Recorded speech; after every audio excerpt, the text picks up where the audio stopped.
elbows, punk through shade. Chains clang, bodies bang, rivalry displayed. Slammed into the chains like lions in the cage. Toronto crowd wild, unleash all the rage. In the summer, in the summer. The garden's buzzing, New York feel electric. Punk's fist cracking, Seth's got a death wish, hectic. Cody says, man, Punk looking hungry tonight. Jake nods, but Seth flips, guts all in the fight. Roman stomps through, Rex plans in his strut. Tribal chief with bad vibes, tearing it up. MSG crowd, stunned faces in the stand. Cody shakes his head, this again. Damn, man. Y'all believe in Joe Hendry's name. Fighting through the fire in the wrestling game. Hardy soar like the legends they defined. Knockouts fight, her power aligns. Mic drop, we analyze every bout. Discussing every twist, don't leave a doubt. Predictions, insights, we break it all down. Into somewhere best critics around. Into somewhere we reviewing every bout. Breaking down the moves, ain't no shadow of doubt. WWE heat, we bring that white hot flame. From prayer to gutter, we calling names. Yeah.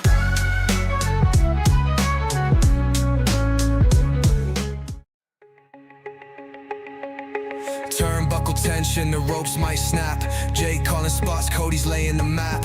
Spaz with the bent, or a joke, then a clue. Breaking it down for the hardcore crew.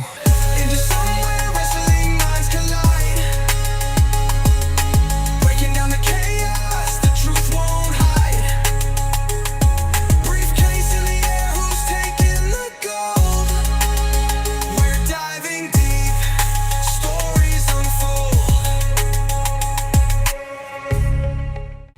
RKO hits like a freight train crash. Lights out cold in the WWE backlash. Cats on fire, gonna brought down low. Fighting flames on this endless show.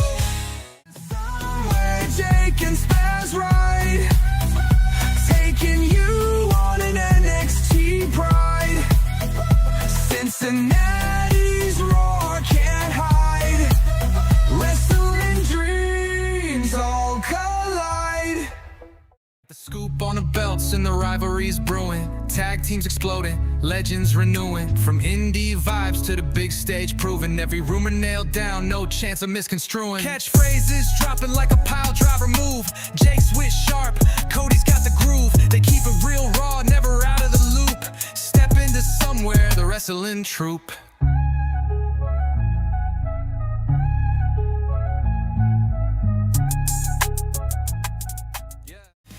First night for this.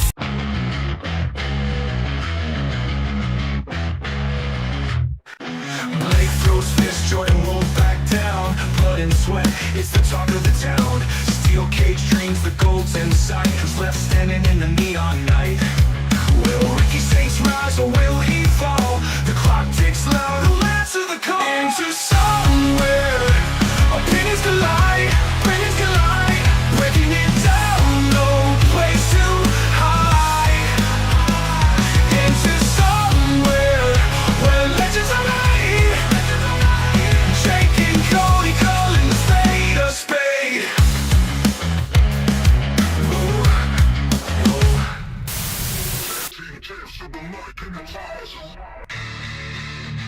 Woo! Wow! Ricky Saints, new NXT champion. What's going on, ladies and gents? Jake, aka Countdown, ended here for your NXT No Mercy Into Somewhere review. Holy hell, am I excited! That was an epic finish. I am so happy for the Stark man. Glad that Ricky Saints is our new NXT champion, and they did it in a believable and realistic way by giving Oba Femi 5,000 DDTs. That is probably, you know, CTE and a concussion combined. As always, we're not alone.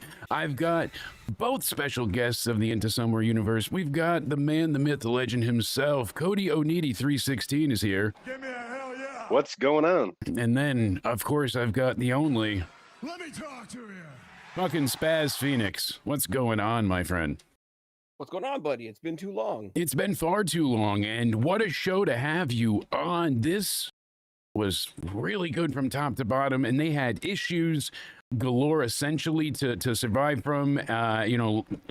Lady Reed couldn't wrestle, unfortunately, and they made, chicken, salad out of chicken shit, basically.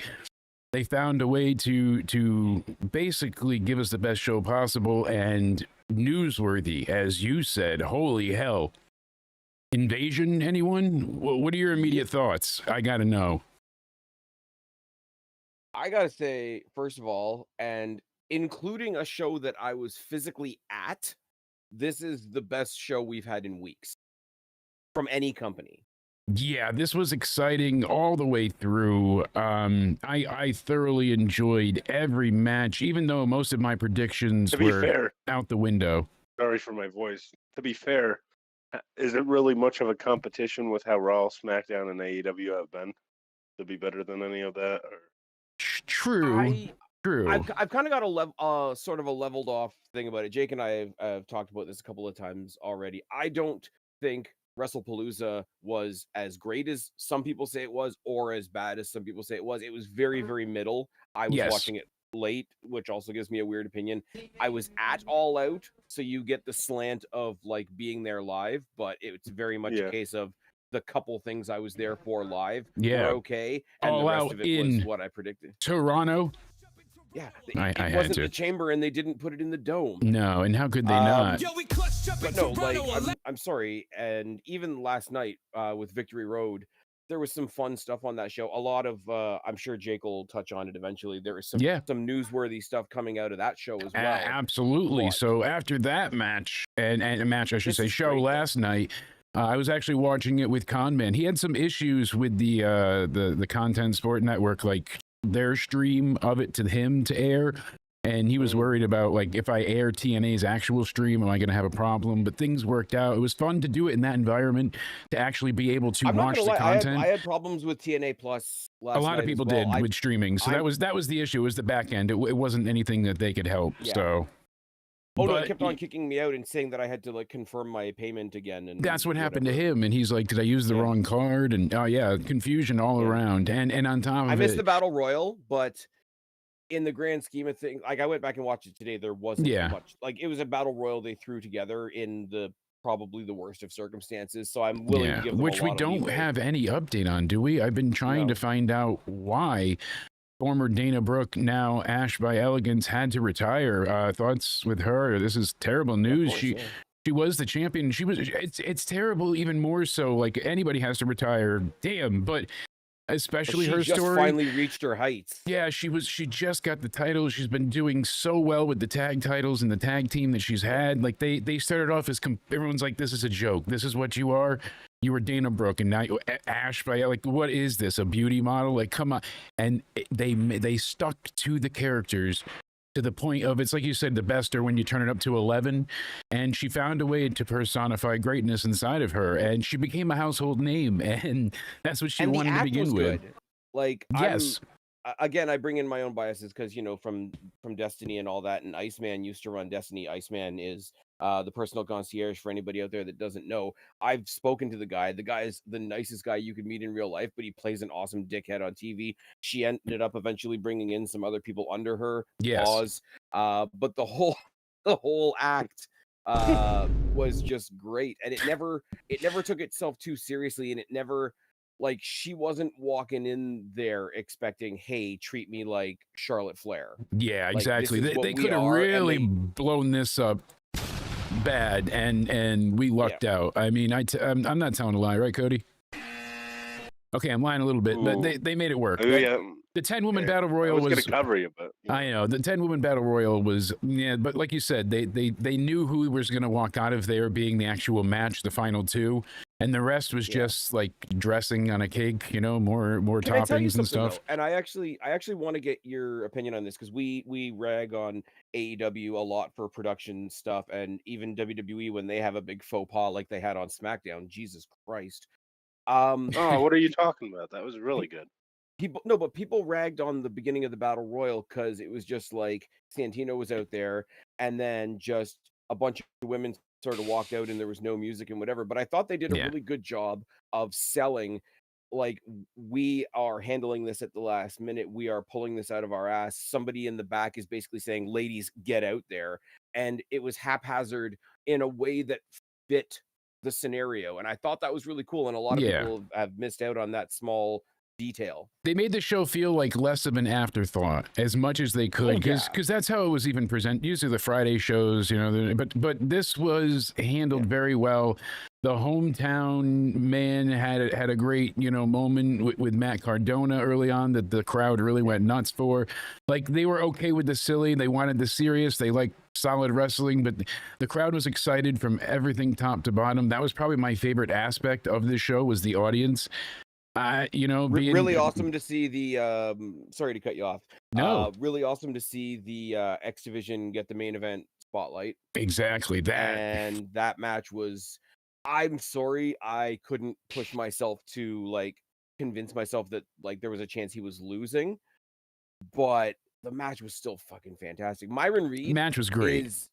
Myron Reed is great. My problem with him is, you know, you look at the Rascals, and he kind of like, he's the substitute teacher in the Rascals almost.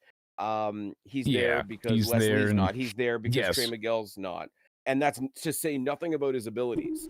But like, he always kind of feels like Kurt Angle showed up in the Shield with the flak jacket on for one night because they couldn't have take your father to work day kind of thing. Yeah. I still love that he's out there smiling at, you know, he's got the Shield fucking goofy face. Oh, that's such a classic moment of terrible times. You know, that whole show it's happening. Remember we had that invasion, the Smackdown invasion, and Becky got her nose broken, and that was cool. There was some back when Nia Jax then. was only ever awesome by accident. But lawyers didn't think it was cool, but like, half the roster got sick, and we got like Finn and AJ out of nowhere. Speaking about Nia Jax, I didn't hear about your guys' opinion. I didn't hear you guys' opinion on SmackDown's ending. What do you guys think of it? Whose fault was it? Because if Tiffany was going to win, why did the referee stop the count? That's what I'm saying. It wasn't the spot, but it looked like Nia was kind of done and confused anyways. And knowing that that's the winner, the ref is supposed to count regardless. It's a 3. Vince changed that rule long ago after they had, I forget the match that it was. It was one match where the ref stopped it too, and everybody saw no kick out, and they went nuts on it. And Vince is like, he fired the ref, and he was like, from now on, anybody else you count as 3. And it's been that way ever since. So they know to count it like a shoot. I guess they were like, oh, and you can see no kick out, and then the audience destroyed it. But my big worry was poor Jade. I have done the exact same thing she did to the corner of her eye. Like, you guys can still see the scar that I have there. Have you seen the picture that she put up today? Yes. Yeah, that's. Ugh, oh my god. It looks like it's gruesome. I would like to show it, but YouTube and TikTok probably wouldn't want to see it. But she's got meat hanging there, and I had the same when I decided to slam my face into a soap dish drunkenly in the shower I wonder at if a that was hotel. supposed to happen. Like, did Tiffany hit her finisher at that point? My mind's like fogging up. No, she just broke up the pin and then went for another pin, but Nia was hit by something by Jade. So she could have been out of it by that point. I don't know. Apparently, what I've heard, and I don't know how true it is, so like, don't take it by road or anything like that. The pin that Tiffany went for on Nia Jax that was a kick out, but it wasn't a kick out. Apparently, at that point in the match, it was supposed to be another Jade breakup, but because she was dealing with her face, they never got themselves back on track to do the breakup of the pin. But everybody involved kind of knew that there was supposed to be one more breakup, and it just didn't happen, but it happened. Gotcha. Now, to Jake's reeling it back to Jake's point, no matter what the reasons are to get us there, like the referee has to call it like it is. The referee messed up, and I think everybody was in place, and then everybody went one slot over so that everybody was out of place. Yeah. But if it's one of those, like that was the sequence, and the breakup was supposed to be Jade, and Jade didn't do it because her face was falling off, I've got some leeway in my like opinion I couldn't there. tell though if Nia was like concussed or was she pissed at the ref for not counting it, because you heard her starting to say something. She wasn't happy. That she certainly didn't was move, interesting. and Yeah, the referee treated it like she kicked out. exactly. So I think that's why Nia got mad at the ref. she's probably like, I was wouldn't doubt done with this. Last night, Victory Road, but we'll kind of go through it super quick here. All the matches were pretty good. Some obviously better than others. They had the opening system taken on who was it? Hotch, Skyler, Agent Zero, and you know it was basically just as we called it, kind of just nothing fodder. I'll tell you something, man, about this. Because, Yeah. It sounds like you didn't watch the kickoff. Yes, I only got to see half of it, so like in pieces. The kickoff had a pretty awesome triple threat that should have been on the main card, and it was that's versus Trey Miguel versus Alexander. Cedric Alexander. That I did see. That was awesome. Fantastic. Yes, that was a great match. What I don't like about the tag match that you're talking about is they kind of like started it on the kickoff and it kind of bled into the beginning of the show. Yeah, that felt kind of messy, but also it was kind of rushed along too because they went long for the kickoff. So yeah, this match was used to preview, I guess, in tight air quotes, the match we're getting next month at Bound for Glory, which the is hardcore war, intergender hardcore war between Order 4 and the System. Yeah, which is fine. The System are magically babyface. We've talked about it. They just switched up. But there was already another match later on in the card that was advertised that was supposed to be the preview of that, with the thing between Moose and Mustafa Ali. Yeah. Or should I say Moose Mustafa Ali? Yes. Moose. Which was fantastic. Yes. I don't think damn good. Doing another match with the same purpose, with the same both were spotlights. That's why I said it was kind of awkward, and the first one was so rushed. Putting a hat on a hat. Exactly, and it was extremely rushed, and it bled over, like you said, into the actual show, but it shouldn't have. So they were like, huh, and they kind of just rushed around. Moose and Mustafa Ali, they killed it and each other. High spots work. You always said like you need a big man that can throw the high flyer around, but Moose, similar to the opening match on NXT tonight, No Mercy, is a really agile and quick individual himself. So he could be both the powerhouse and he could do the quick maneuvers, and both of them, their styles melded so well together. I could see them have like a series of matches and wouldn't get bored with it. Loved it, loved the outcome, and basically as we predicted with Mustafa, but I loved how they got it, basically a little bit of a ruse, which we all, we love swerves around here. No interference on the outside, but look at that, the dancers get involved, and it's Tasha, like of course, but it's so obvious, it's great. Like why would you let the dancers stay out there, you morons? Oh, they're fine, they're not good. Like he made everybody like fall into their false security. I was almost giving them too much credit. Is like, did Tasha Steelz go and find them 2 new members to join the group? And they didn't do that. No, they just had a well-laid plan. Mustafa Ali and Moose was great. Moose is one of those, once they break up the System, and I like them even less as a babyface group. But once they break up the System and Moose is kind of on his own, I kind of wish he had a mouthpiece. Because it's not like he can't talk. I just don't believe him when he talks. And I want to get excited about his matches, because his matches are great. I've had the good fortune of seeing him in person quite a bit, and watching him cut a promo about the match that he's going to be in makes me care about it less, because there's something about his delivery, and I don't think it's an intentional thing. I think it's just like it's very plodding. Almost, exactly. In the way that he speaks, I think he has a bit of a lisp. Or some kind of a speech thing going on there. So I don't want to sound like I'm being a dick or no, that's not. Guy, but giving you the side. You're giving me the eyeball because I can see you and you can't see me, so it's fine. Don't worry about it. If I was on the stream right now, I'd have to put pants on. It's fine. See, you don't need those. I'm not wearing any either. What are you gonna do? Nice. Keep the camera up, buddy. That's Camera's right. I got to pan it. Well, I got the broken chair. You know, I keep sinking lower and lower, and I reset Charles and then it just Xavier sinks. lost Exactly. all his money. Yeah. And so I got to do the ball thing too. And you know, I'm losing my powers. You know what? Didn't live up to my expectations. It was the announcement. Like I said, I was not expecting that. That kind of took the wind out of my sails for a little bit and kind of hurt the opening of the show. But I understand why they had to do it to set up the 10-woman battle royal. Nick and Ryan Namath are great heels. I like that they got beat by Cardona and the hometown man, but then they unmasked him and Cody Deaner. Like, and I like that they don't play along with it on commentary. They're like, it's Cody Deaner. Like, what the that's what makes it funny because the fans are into it and in along with the gimmick. What's cool about that is the babyface commentator will do it, will say, oh no, it's the hometown man, what are you talking about? But he's doing it from the perspective of, I have to keep saying it's the hometown man because Cody Deaner is not supposed to have a job anymore, and if I say it's Cody Deaner, he'll lose his, like, it's a very they're baby facing the commentary by doing that. Exactly. And it's fun, you know. So Mike Santana, and I'm not gonna lie, I didn't Holland, catch much of that match either. Yeah, it was a good match. It was I'm sure it was. It was a 6-minute affair. You know, you went in, you got out. Obviously, you know, the Namath continued the attack afterwards. Santana and Ridge Holland was good, better than I thought it would be.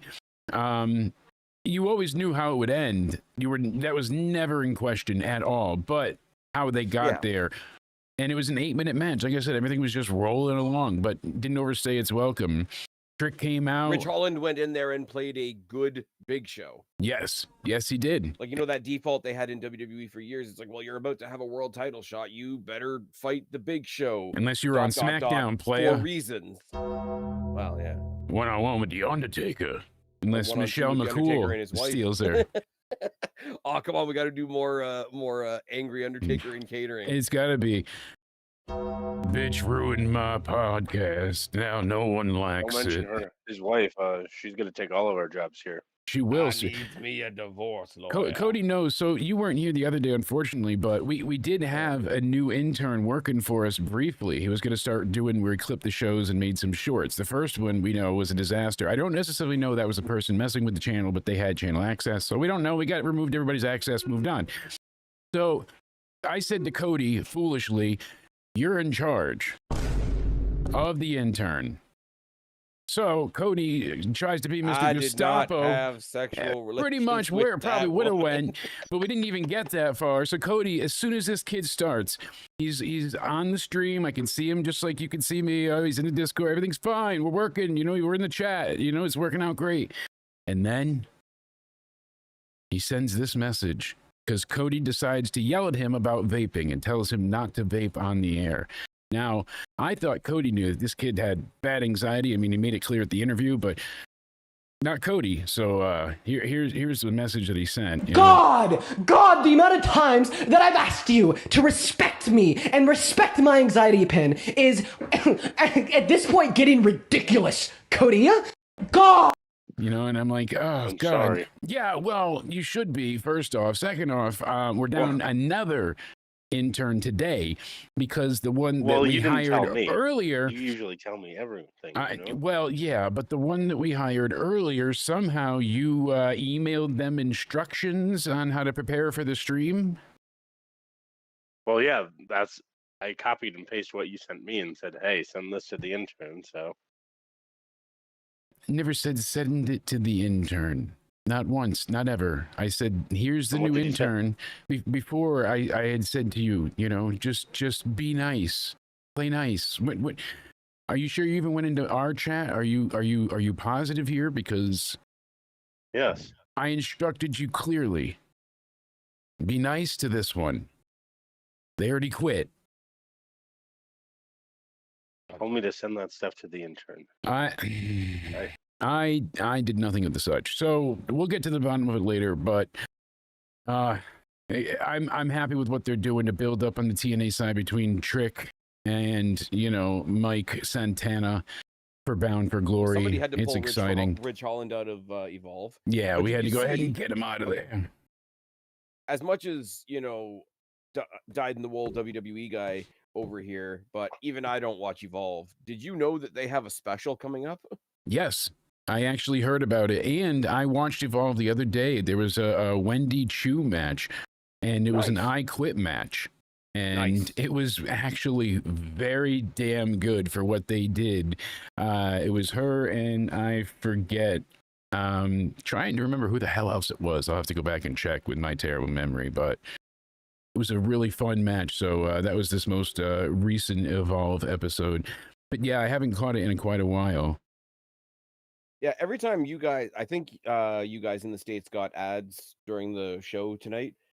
Every time you guys had ads in the States, we had either extended video highlights of Evolve, Yeah. or we had they were doing NXT classic No Mercy moments.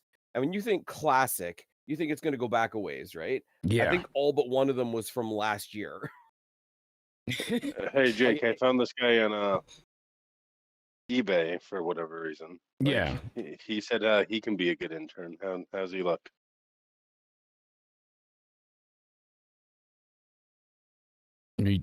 Sorry, I didn't have my glasses on. I didn't know I had to do a live review in the middle of looking things. Sure. Did You know what? Did you look it over? I trust I your did not, judgment. because you blamed me last. All right, all right. You all right. because Listen, I'm 0 we're for 2. live. Handle it. Figure it out. I trust your judgment. Foolishly, but I've got my time traveling lawyer in the chat. We got this. Are you sure? Handle it.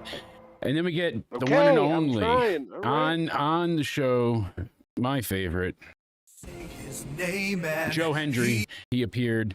And you know why I love Joe Hendry? Because he is the ultimate babyface. And I dare someone to prove me wrong, because he is today's ultimate babyface. Why? Because he's every bit of wrestling mashed together as one. There's nothing this man can't accomplish. What I saw last night reinvigorated my love for him all over again, honestly. The EY match. Yes. But even before the I match. wish we had known about that before we did the preview, because that I would have been know. fun. I think we speculated on it at one point. We had saying that Hendry would be involved. If anything, this would be great. But so here's the long and short of it. He came out angry and he rushed to the ring. He didn't do And the he didn't do his spin pose. turn. He didn't wave. He's a real guy. He's like, I'm pissed. You've been like all this bullshit. You've been attacking me. I'm done with you. I'm hurting you. Like, and there wasn't. He didn't play to the audience throughout the match. He was focused, and then afterwards, everything that he had to say. And do you know? Sorry to cut you off again. No, do you know what's go right do you ahead. know That's how we what's do it awesome here. about that? Not only is it that he registered that, and it's that old, like, oh my god, if we're in like a death match, why are we starting with a collar and elbow tie up? Yeah. Argument that people say a lot of the time, right? Yes. But he not only did he do that, because his entrance spiel, he's got a Jey Uso effect to him. Like, people know what the spiel is for the entrance, right? And when he didn't do it, the crowd clocked it immediately. Oh yeah. Like, you right saw, away. and it wasn't a loud cheer. It was sort of everybody looks side to side, like, holy shit, this is like something. It was. I mean, in the it was great. storyline, like nobody's saying holy shit in real life. It's wrestling in 2025. Yes. But like within the story, it's like the people that are going to wear a TNA shirt or an NXT shirt in 2 weeks. Yes. On CW, definitely on an episode of NXT. Right. Swiftly on. But there's so much they to clocked it, Hendry. is my Yeah, point. exactly. The audience is so great at playing their part. Again, like we said, the original example was Cena. They would boo the shit out of him, and as soon as Raw ended, thank you Cena chants and standing ovations, because they knew they weren't going to see him again. It's the audience knows their role these days. Knows when. Usually, most places, especially the overseas crowds, they even had who were they chanting for tonight? And they did the Cody Rhodes type chant. I forget. Yeah.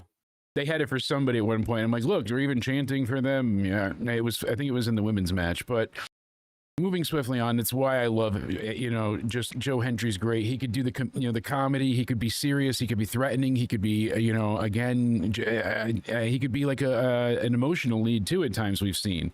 He could be the rah pump you up. He could be the class clown. It's whatever you need him to. If he's going to burst through a wall, it's fine. there's a couple of different choices, and I know the rumor is he's coming to NXT starting next year. But as we stand right now, you'd believe him as the rallying leader of Team TNA in 2 weeks. Yeah, see, I could totally believe it. And Joe Hendry, I don't feel is overrated at all. I feel like he backs it up in the ring, his promos, he develops all these songs. I mean, he's been doing this for years now. I used to rave about him back in, Juggalo Championship Wrestling days, where he was making fun of everybody and redoing all their entrance themes himself on like a $10 iCamera. Sorry. Do you know what I just considered? And like, yes, we've got the Invasion news to talk about and the 5-on-5 matches to talk about. Do you realize in 2 weeks at Invasion on NXT, Joe Hendry could turn babyface by turning heel? I know. Because he would represent TNA. Yeah. If he's on the TNA team, but remember that, like, even though it's both companies, this is taking place on the CW. It's taking place in the Performance Center. It's an NXT. They're calling it NXT Invasion. And then NXT versus TNA in brackets, right? It's their home turf, though. He could turn heel, i.e., turn on his own team and get NXT the win. But because they're in NXT's house and TNA are the invading force, it would make him babyface in NXT. Say his name and he's a heel. Actually... Yeah, no, that works out perfectly. I'm all about it.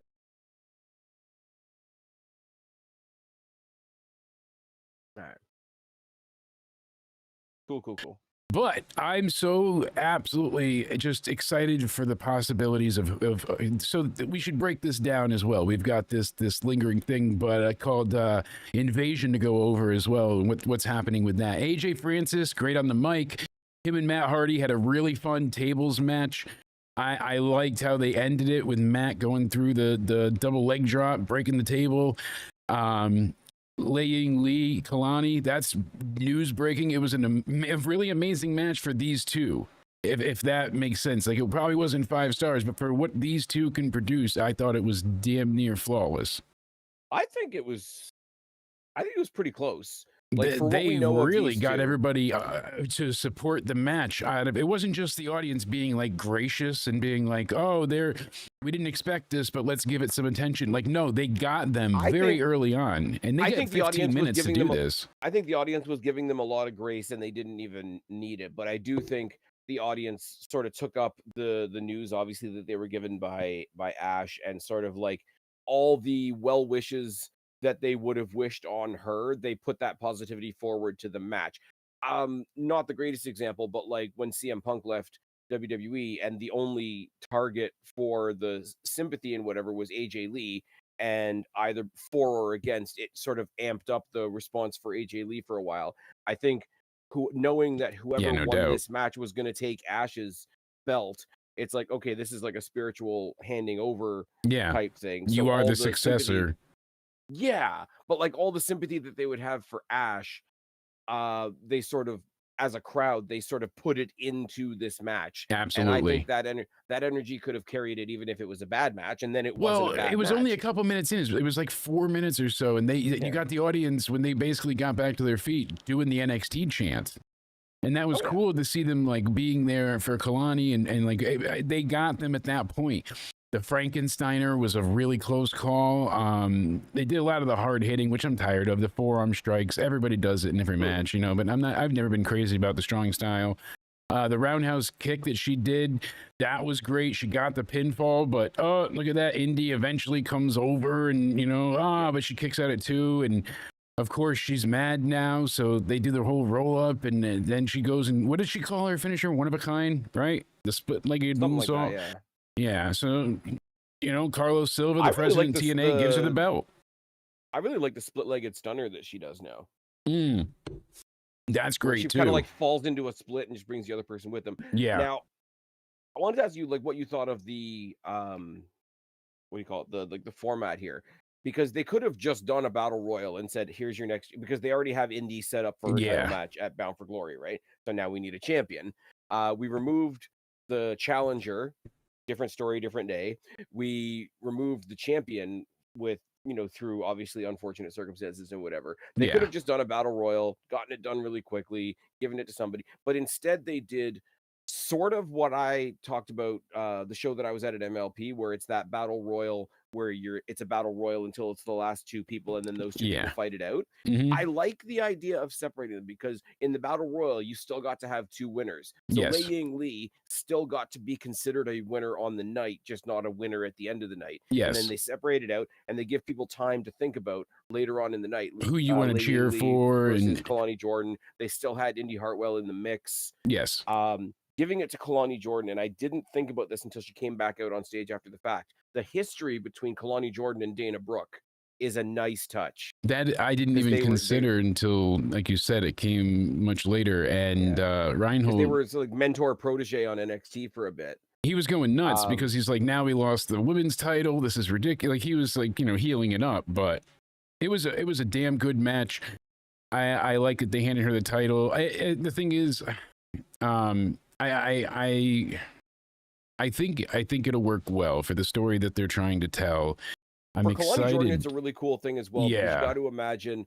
I mean, a lot of people have crossed over back and forth, but whoever you send to TNA from WWE, you've decided this is somebody that can represent us, first of all.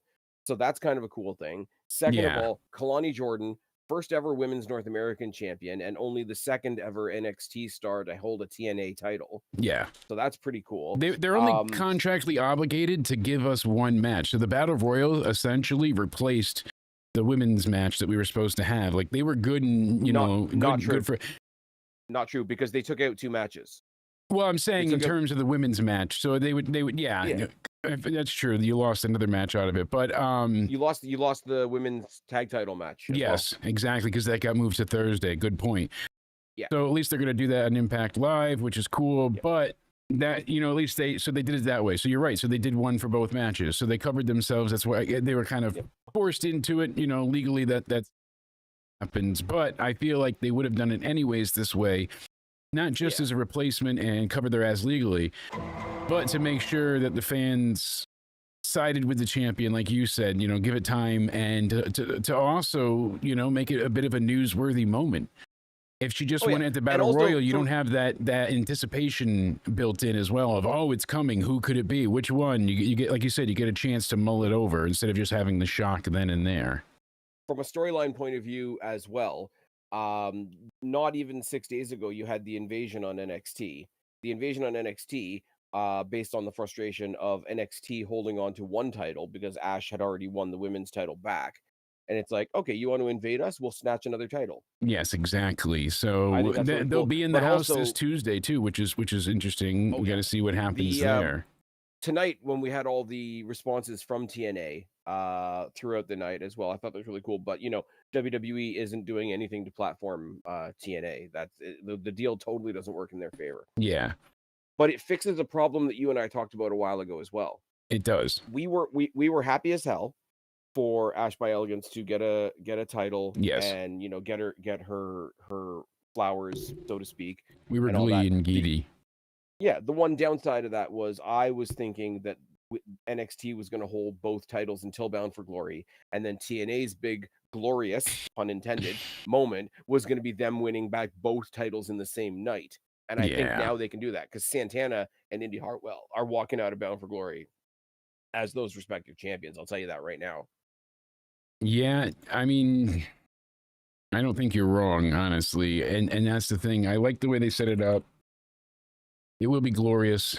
And I'm kind of curious. Yeah, I'm kind of curious. Where did they go from here? They're going to have the people invade from TNA. I do like the invasion. It makes sense in every bit of the way. I'm curious who else is going to show up. The stuff with Masha was very upsetting, obviously, and even more came to light. Just more accusations being backed up with more text messages and interactions and photos and whatnot. So a few different people have come forward now. So it's not just one accuser, it's multiple. So not a good look for her at all. Speaking of not great, Steve Maclin, Frank Kazarian. It just kind of was a match. This was, again, 15 minutes as well, and it felt much longer than the women's match before. the crowd kind of not fell asleep, but they weren't as jazzed as they were for other things that happened. So, well, this was right after the ladies match, right? Which was the more newsworthy, more, oh my God, somebody from somewhere else. Oh my God, we know we're getting a new champion. Oh my God, we're getting over the Ash. Like, so there was a lot of investment in the previous match. And I think not that this match was exceptional, but I think if it was somewhere else on the card, it might have gotten a little bit better reaction. I think everybody was just sort of in a, I don't know whether you want to say like a lull, because you know the exhaustion. Yes. Yeah, well, you know the X Division title is coming up in the main event as well, and that's going to be like pop worthy and all those types of things. So I think this was the one. You know, in WWE, the ladies' matches used to be referred to as the piss break, which is super disrespectful, and we're not doing that.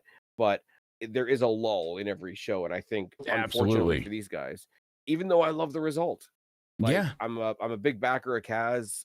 We talked about it on the pre-show. The guy's just kind of playing TNA Miz at this point, pretty much, But that's a valuable role, and you should still see something for that. Yeah, one of the things Cody and I was going to talk about too is how no one mentions The Miz whatsoever. He brought it up in an interview, but we had mentioned this early on when Cena first turned heel. I was like, oh, too bad he's a heel right now, because I would have liked to have seen a repeat of him and The Miz.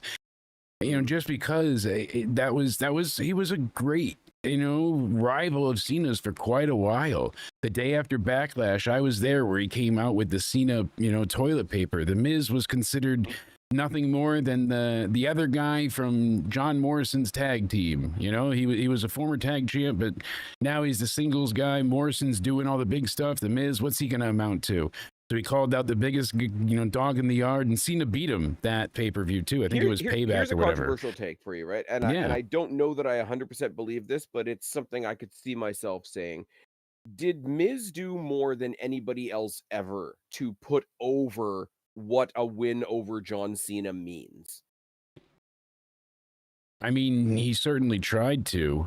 He carried that forever. No, I'm talking from his own effort point of view. Yes, yeah, no, I mean, that's what I'm saying. He bragged about beating Cena at Mania forever. He made it mean something, and he didn't care that as it came in. By the way, I had a concussion, and I still he never acknowledged that The Rock was there to help either. It was just the Miz one, which is something. I would say that's a good take. Yeah, it's always been fun, and that's one of the character traits I love about him. With the Miz. But I think Miz is one of the best talkers in all the business. Oh, for sure. Yeah, it's amazing how well spoken he is, and how quick of a mind and quick-witted he can be. He's really good at those comebacks. Here, but I'll go as far as to say all-timer on the mic. That's true. No one's arguing there. I wouldn't say the best of all time, but he's definitely like on the top 5 list. Yeah, but definitely an all-timer. You could definitely either see him becoming like the way he's doing stuff with Carmelo Hayes right now. He's a manager in all but name. The Miz could be a manager tomorrow, and if he doesn't do that, 100% he could go the Corey Graves route. Yeah, certainly. Miz is great on commentary when they need him. Oh yeah, like he stepped in. What was it? We never got a chance to talk about Brock Lesnar killing Corey Graves 2 weeks ago, but Miz stepped in and did commentary the rest of the night, and I thought he was damn good. I thought it was going to be Miz playing the Miz and putting himself over, whatever, but he just slipped into the role, and like eventually, like, you know, it's the Miz because he's got a very distinct personality. But as far as I believe it was, he just slides into that role very well. Yeah, I believe it was last year too. He did commentary for Raw. Yeah, when they had the tag titles, I think. Yeah, like one of the not to say that AEW treated him very well at all, but in the time that Punk was in AEW, when he wasn't doing something, they had him on commentary, and because they knew that he loved it. I would never forget when everybody, you know, went ahead. When everybody and went on strike, and he said, "I can wear your blazer." Yes, and you can wrestle a broomstick, because that just stands out to you, because he was, you know, there was the match was going to be John Cena and Sheamus. And Punk was in his glory, and he got to be on commentary a few times, and it used to piss Vince off. It used to make him so angry, because he would bring up these obscure references from like Mid-South and, you know, Georgia and all. It just, you know would be what Cornetisms. As far as obscurity goes, do you know who the best commentary team would be? Who's that? Mauro Ranallo, CM Punk, and Taz. You know, sounds like I'm just agreeing to agree with you, but that's not. I love Taz because Taz could be super funny. He could put stuff over and be very serious. He's an experienced wrestler, so he can add a great perspective, and he's good at painting a picture verbally. Like, he's very expressive with words. Now, Moro, I miss immensely. It's funny that you bring that up because when I was watching the Canelo fight there, they had a lot of hype packages with his voice booming throughout, and it made me black and gold nostalgia. You know, so I had to go and watch some matches. When I was at MLP, the show a while ago where we had the big battle royal where Billy Gunn and Rhino ended up in the ring together, and then we had to say what year was this.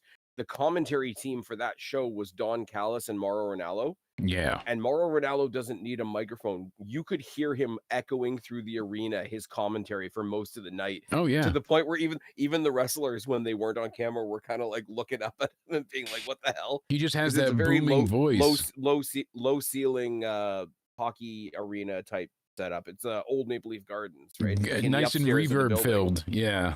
No soundproof in there. Not that he needs any amplification. I like the. We're going at it, hammer and nail, carpenter and a dentist. What the fuck are we doing here? X Division match, Flame On. That's a great new name for that. Holy shit chant was pretty cool after that. Stundog Millionaire, Myron Hit looked great. That was another This Is Awesome chant. They basically stole the show, though. Obviously, it was about an almost 14-minute match. Leon Slater just he's insane. He's great. He did a twisting why the announcement suplex. After the fact makes so much sense. Yeah, the Swanton 450 splash, and then this is big news and it's noteworthy, but I feel like it shot NXT in the foot. Especially with how some of the things are booked tonight, because I had picked Josh Briggs to win tonight. Most of my picks did not come to fruition. I actually did quite terrible this time. Compared to usually, clearing the clock, it was more like me picking NFL wins and showing I have no sports brains whatsoever. Santino announces it's going to be Javon Evans at Bound for Glory going against Leon Slater. Fuck me, is that match going to be amazing. But so now we're looking forward for Javon. So we're looking past Briggs. And now he's not going to lose against Briggs because they got to build him up to go face Leon. So it was like, you really made that a what? Foregone conclusion. Got to turn that into a shirt around here for Into Somewhere. But you know what it is though as well. Like, which isn't always the worst Briggs thing. But that match had a huge X factor in it. I was like, I don't know who's going to win for sure. As soon as they announced it, I'm like, oh, now he's winning and Briggs is done for. I'm sorry, but it is, I'm right. But like, I switched my feeling on it on Friday. Sort of two back-to-back things. It's kind of a bummer. It's kind of like an awesome thing that also ended up being a bummer because they also had Javon Evans answer Sami Zayn's open challenge on SmackDown, which is awesome. But it meant he couldn't be in the building at Victory Road to say, here's your next opponent. Yes. So they had to do like the video promo. But they should have had that tonight after the Javon match. As soon as Javon won tonight, then Santino comes on the screen and says, hey, I was going to say, whoever won this live via satellite, just record it ahead of time, but do it live via satellite. I come to tell you, Mr. His Santino-ism coming out of his mouth. Javon, how the fuck he's going to say his name messed up. Javon Evans, right? Evans. But I think... Laugh, goddammit. The announcement... I think the announcement that Javon Evans is coming to TNA needed the TNA fans' reaction and needed the reaction of the champion in the ring. I don't think Santino, while they're trying to sell this invasion thing, coming to NXT and saying, yeah, we're at war with you, but let me come here and offer one of your stars a title shot at our biggest show of the year. Okay, I don't so then think logistically that works. Ava was already there. She didn't lose her job for saying terrible, terrible things about, and all the shit that happened with that. So that aside, she's there. She announces the invasion thing, which we'll get into in a second. But she could have just said, "Oh, by the way, Javon, you're going to face Leon as well because of your success tonight," and that could have been a huge announcement. I just feel like they really telegraphed who was going to win. They made it a foregone conclusion in my mind. Small little gripe, but still a newsworthy show. I agree, but I still want to go. I still want to go with the fact that like they're talking about a TNA show. Like Bound for Glory is their WrestleMania. Yes. I mean, you can make the argument that it's Slammiversary, but whatever. And what's his name? Slater is the champion. Yeah. I would rather see the champion's reaction to who he's facing than a challenger's reaction to, hey, you get to be a challenger. Like, it makes more sense. Hey, champion, you just defended your title really well. Here's the next hill to climb. That reaction to me is more interesting. Yeah, exactly. I just think if they were going to do this, maybe do Javon answering Sammy's open challenge the following week, and then you can build him up as like, hey, he's just got all this momentum after beating Josh Briggs on pay-per-view. Now he's going to go for Sammy, and keep in mind, in the distance, he's going for another title in another company. I think the mistake, even though it was a cool moment and a fucking awesome match, by the way, I think you shift this match to next week's SmackDown and everything works. Yeah, no, I agree. You're not wrong. And if they were going to have to do it that way for him to come out and do it, still great that he was on SmackDown. Insane, though. It's going to be a great match. I'm excited. There's two guys in two different brands that the crowd loves, and the company is getting behind them at the same time as the crowd has decided that they love them. Yes, which is so important. Which they've both got a rocket strapped to. They've both got a rocket strapped to their ass at the same time, in the same way, for bringing similar elements to their brand. Yeah, you figured because TNA should be on par with WWE's main roster, essentially, not NXT, but it just works with how their shows are booked, how they're taped, how they're handled, the touring, like all of it lines up to just be better paired, and the booking. I don't think main roster with this would really work at all. These guys would come in, get destroyed, and it'd be see you later. I have a feeling TNA might be winning the day over NXT in the end. We'll see what happens, but just a feeling. TNA's going to win. TNA's going to win an Invasion. Yeah, I feel like that's going to happen. I but think we got to see how it's booked. They're going to win over the course of the night. Words, I swear. I'm pretty confident that they're going to win the night overall. Yeah, there's a bit of me that thinks they're going to win in a clean sweep. I don't think that's impossible. See, I bombed before. I couldn't even get the bomb to play. But there's going to be some NXT idiot that's going to be in the back that be like, who's on your team? And he's going to come out all, hey, guys. I got this. I got it. And then he'll lose the Survivor Series match. James Ellsworth. And we're like, somebody of Ellsworth's, stature come out and... Spaz? Yeah. I'm sorry. Oh. You didn't want to go out there? I guess Spaz took that personally. There's the bomb. I don't know what's happening. I can't hear the sound effects. I don't know what their sound effects playing, but what I do know is I gave Victory Road 7 out of 10. Anyway, you're the 51st, Spaz. Tell your fellow. That's right. Making you the 51st state. Spaz, what's your overall rating for Victory Road? Victory Road? Yeah, I went with a 7 out of 10. Putting you on the spot. I'm hovering more at like a 6, only because they couldn't get over that hurdle of it feeling like a Friday show. Yeah. And I was having so many issues with like the technology on my end, which isn't their fault. And also on a Friday, it's a double show. I got SmackDown on one screen, I got TNA on the other screen. Yeah. There's only 2 or 3 times that they had my dedicated attention. Like See, I didn't watch SmackDown until earlier today. I was like, I'll just focus on this. And I admit as well, there is a little, a little asterisk there next to my rating, because it probably should be a 6 out of 10, but I gave it a +1 because I got to watch it in a community setting, which was really cool to have reactors being able to react. I wonder if they could do some type of agreement with YouTube. Like, if you need ESPN, or if you're in Canada, you have your different agreements, you can watch it on Netflix. But regardless, whatever service you need to have to watch that PLE or pay-per-view or whatever it is, so long as you have that, then you should be able to gain entry into our channel while we all watch it together. Do you get what I'm saying? So you still count as a view to them because they can track that. I'm sure there's a, like, I sign get in what you're with your saying. I don't know. Comcast or what the Netflix logistics. ID. Yeah. And I if don't know you, what the logistics of that are, and I don't know. yeah, because like, what who owns you what, per guys, you're se. already going to watch it. You're going to watch it on your own. And now, so long as you sign in with your Comcast Xfinity ID and show that you have ESPN cable, you can watch it with everybody on Twitch, that kind of thing. That's how you gain access. I don't know, but just some type of thought, because that was excellent. And I know they can't do it for every show, but it made such a difference in just having, like, because you watch wrestling, for Wrestling for Laugh Boys over there. And shout out to them as always. They go ahead and they live react everything all week and weekend long.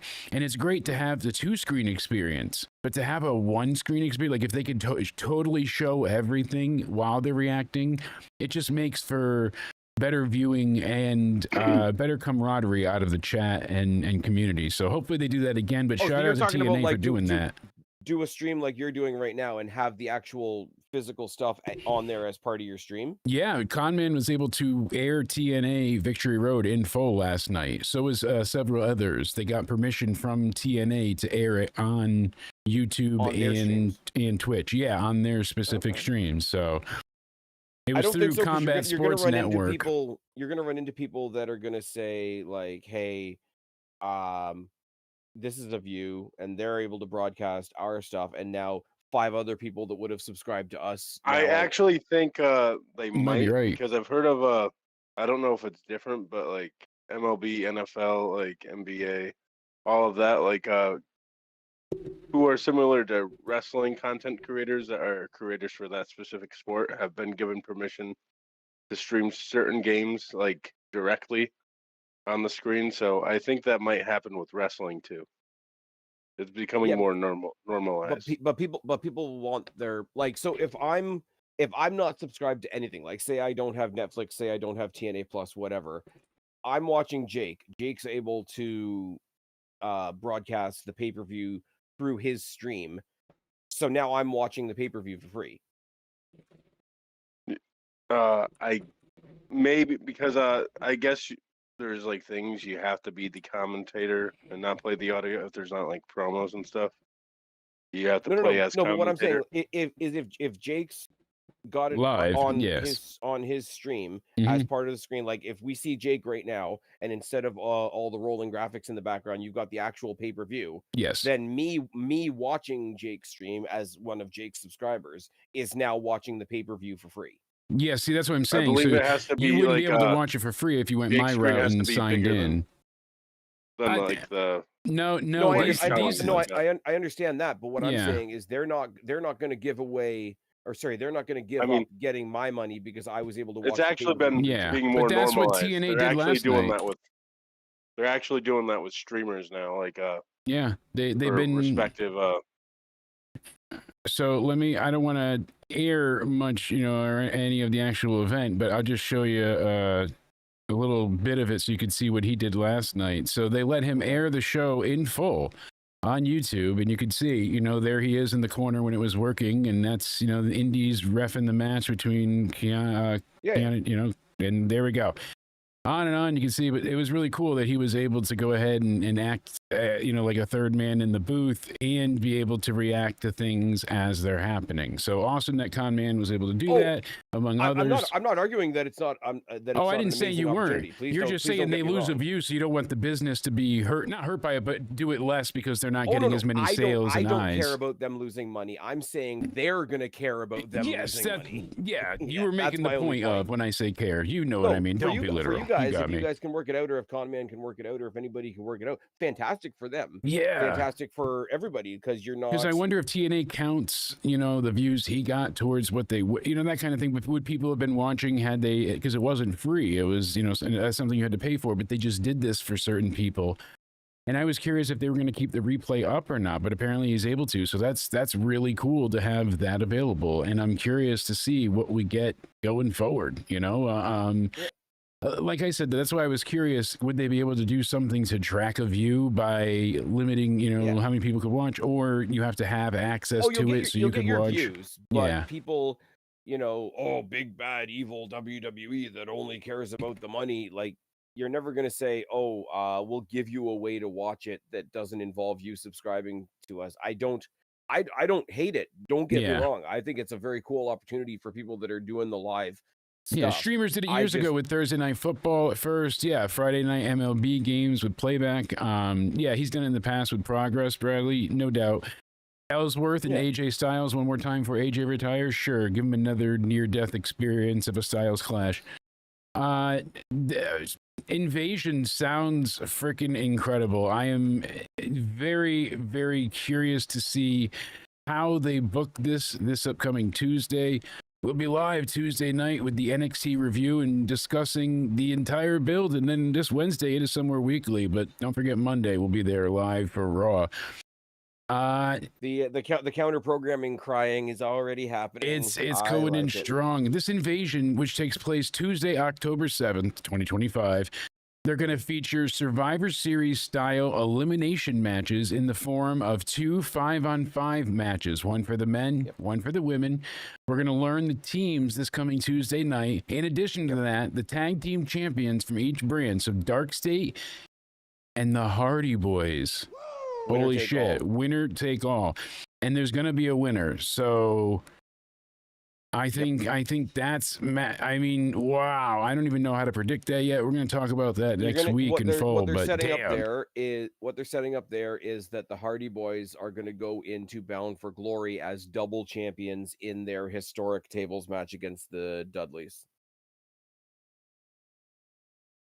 And I don't doubt they'll be able to make something big out of this and actually make it, you know, revolutionary. I hope that this cures the bad taste of what was the Invasion, because they even joked tonight several times saying like, oh, this is, you know, it's even the same like Invasion logo. Yes, which is great. It's even the same Invasion logo, just with an NXT on it. I just love how they discussed it. You know, they were teasing everything, and it was really damn great. They were ribbing Booker T on commentary because you were part of an Invasion once, Booker. What exactly.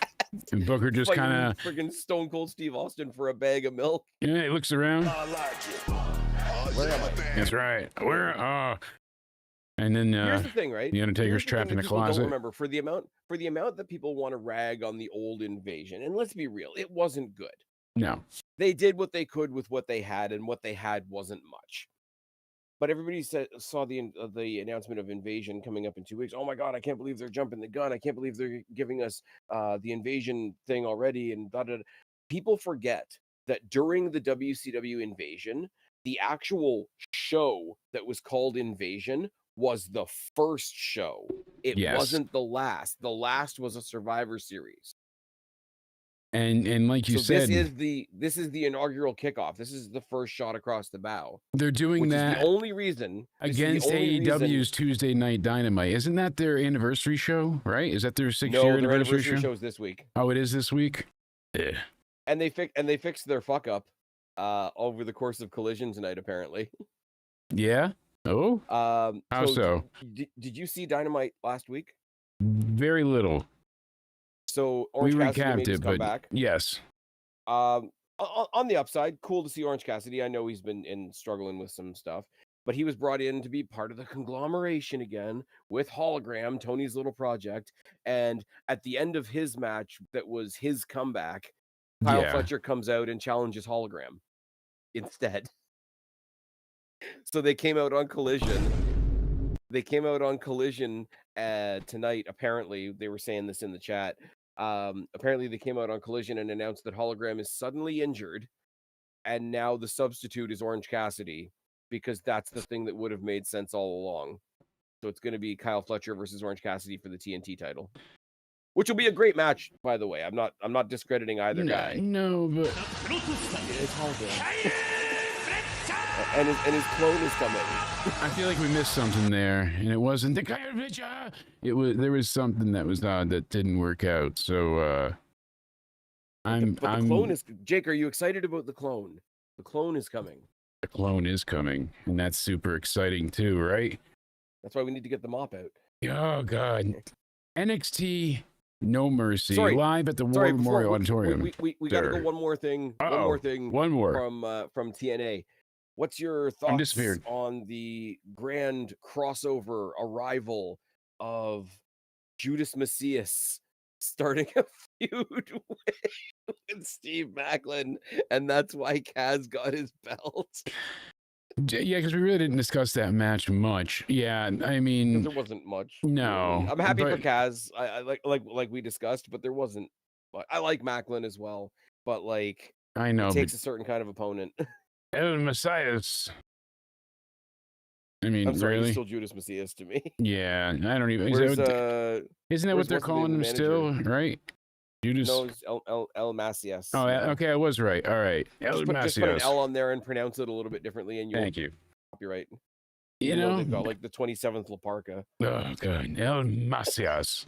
Yeah, Bring your friends out, Pagano and Psycho Clown. Oh god, I already hated the match at that point. That was taking the wind out of my sails, and I say hate probably a little too much venom and vitriol in that word there, but I didn't hate it. But it was boring. It was a whole lot of nothing. Like it just was. I didn't see, and I'm on the other side of the coin, and I think you and I have touched on this before, but the whole idea of I don't hate this. This isn't terrible. I'm just sitting here wishing I cared more. Okay, that too, because I was like, I wish I cared at all, and it's just boring. Blue title. Yeah, oh, buddy, yeah. There's only one Baby Blue title that's awesome, and it's the Destiny title. And Mercedes wants to steal a version of it now. Oh my fucking god, no! Get her at the border. I know we can't build a wall, but like a privacy hedge or something. Excuse us, Fine. miss. You see how the Mounties come up? She just shits herself. Yeah. You've got way too big a forehead to be fighting in our women's division. They let Reho through. That's a girl. We thought that was a small boy. We let Reho through, and now for Dave Meltzer and Kenny Omega are inspiring the worst people on the internet to go after Gail Kim of all people. Yeah, I was going to ask, I heard your podcast on the Spaz Phoenix YouTube channel, and that was a hell of a listen because I was like, Gail Kim made a observation. They dressed up, Reho like a schoolgirl and shot the camera at a weird angle up her skirt the whole time. Yep. And then who comes out and saves her initially? It's Kenny Omega, not anyone from the women's division. So, they're waiting for history to repeat itself. And then people were throwing around the groomer allegations as well as some other allegations. Not great. Because you see her as a very, she was like less than 10 years old, and you see Kenny hanging out with her, and then you see Reho again, like later in life as the older version, and still with Kenny, and it's like, I don't know. You hang out with people that dress like 10-year-olds, and like I said it in my pod, and I'm not going to completely rehash it here, but like I was just coming around on Kenny Omega. Yeah, I was just like you and I have discussed this to death. I couldn't stand Kenny. I thought he was like one of the Bucks, and then he came around. He had all the good takes. He was one of the few people trying to bring like AEW and WWE fans together and have kind of a civil discourse type thing. Maybe a Canadian. And I heard he was the only one that was willing to, make amends with CM Punk as well. Well, this is the thing as well, but like even on a broader scale, like the famous. That's him and a very, very, very young Reho, and then you obviously know her later in life, but he's known her since a very corporate would like you to tell us the age. difference between these two photos. Yeah. No, but like he had we talked about it, but like the very famous clip that went around of him just doing like a gaming live stream and people were talking shit about Roman, and he even called out his own chat. It was like, what the fuck are you talking about? Roman's killing it. You guys are stupid. But and then he wants to come out now and say, another legend doing the splits on it for the yearly TKO gift basket. Like, come on. So you had to go sexually. You had to call her not, up to snuff in the wrestling. Yeah. And then you had to go ahead and say she's paid by WWE. Cool. Really, great. Not even that she's paid by WWE, like the whole like doing the splits on it thing. Like say, okay, if you're going to say it with chest. You said, because she insulted my friend, I'm going to call her a whore. Yeah. And then Meltzer was out there talking about like, Gail Kim had the good luck of coming up when the division was bad, so it helped her pretend to look good. And I'm like, really? Mm-hmm. I mean, Gail Kim was talking about how bad WWE was for years. She'd shit on WWE for years. she gave an opinion on Reho, which wasn't. Which wasn't an opinion on cannot Reho. have there a- was no hate. You can't have any criticism towards AEW. Opinions go out the window. Then you're not allowed to have that. And Cody, Like, if she somehow, came goddamn out- it still comes out to JD being accused of being a creep and bad towards women. You know, and it's like, how is JD that from New York? Yeah, like how is that? But that's the tweet. They're like cool people to Gail, like JD. He's accused his women of sleeping their way to the top and is a general creep, as well as Cornette, who's racist and here's the thing. misogynistic and Hold on a bald. second, though, because I don't want to defend JD, but I do want to say this in general. Oh, like you're a sexist person if you ever accuse any woman of sleeping her way to the top. I'm not saying that anybody has, but let's not pretend that nobody ever has. You want to be a star, don't you? I mean, It's one the of them Ric was almost Flair president. effect. Sorry, Come I here, said ladies. it out loud, but Let's get some drinks in you. Everybody's pretty when you're drunk. Come to Uncle Flair. spell Kamala with 3 Ks. It's fine. Don't worry about it. Why does my apple juice taste like NyQuil? Oh, too real. These schnozberries taste like schnozberries. Uncle Dave, no. But here's the thing, Jake. Of any group, like when we talk about like real world shit, which I really don't want to do because the real world sucks right now.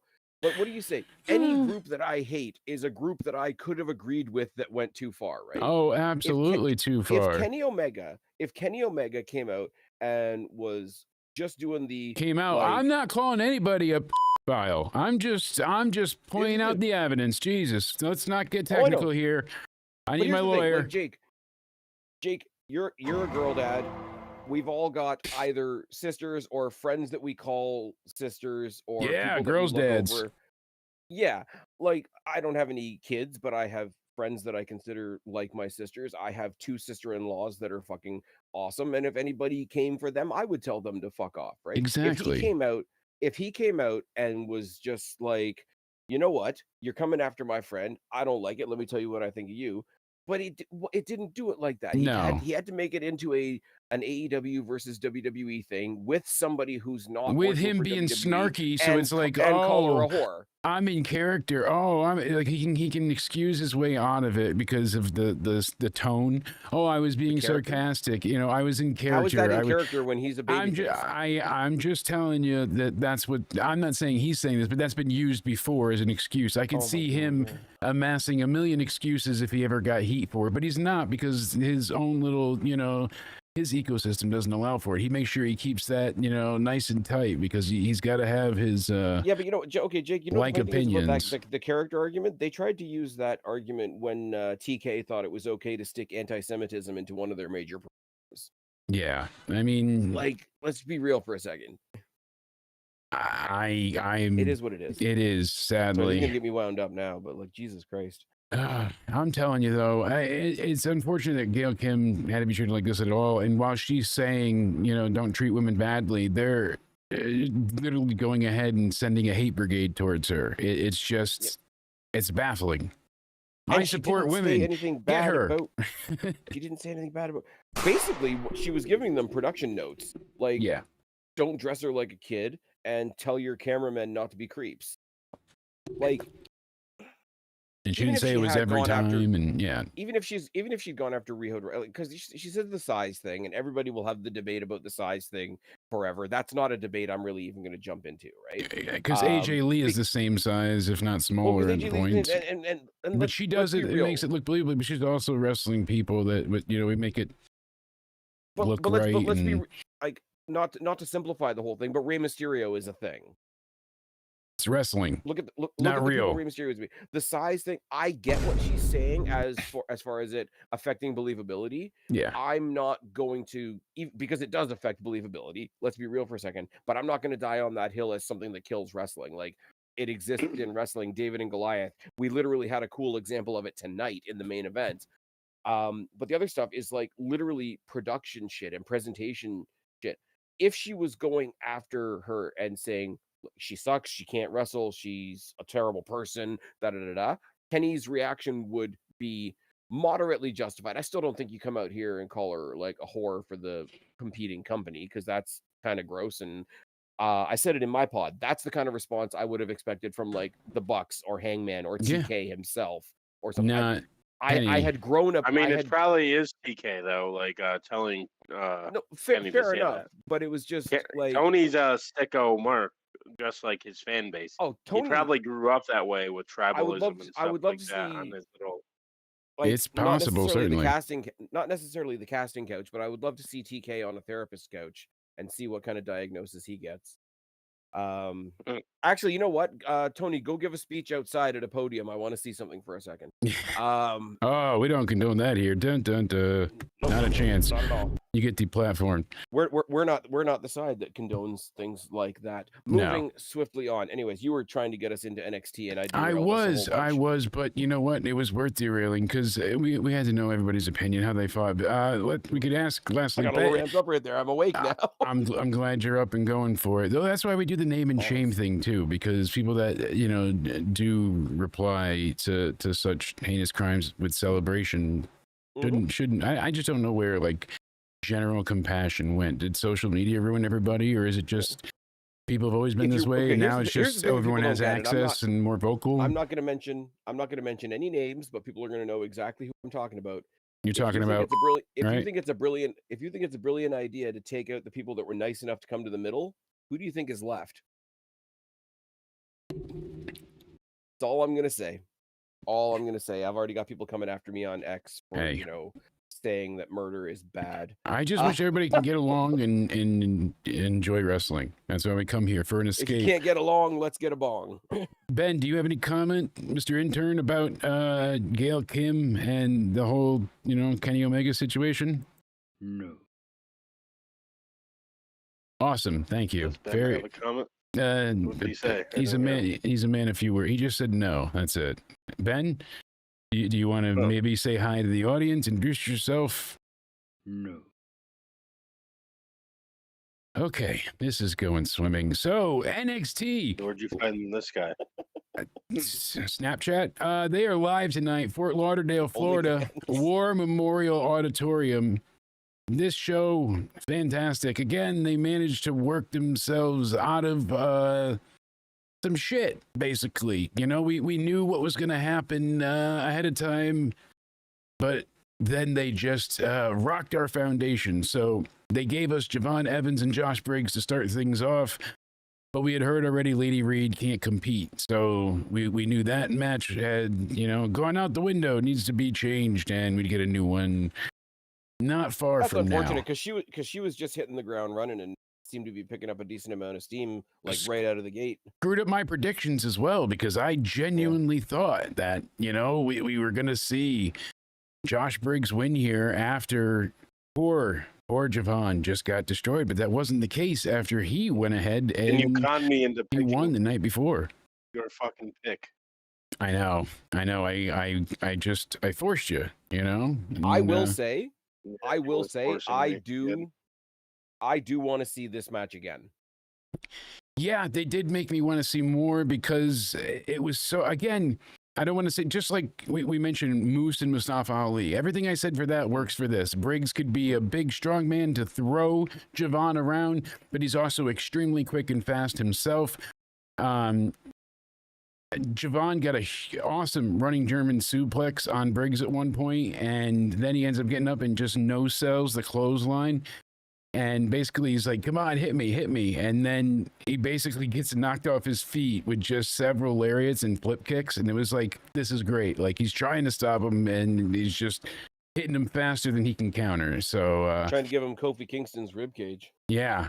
He got out of the way of the coast to coast. That was cool. I'll tell you what stuck out, because that fucker bounces like crazy even when he's not the one on him. Bouncy? Yeah.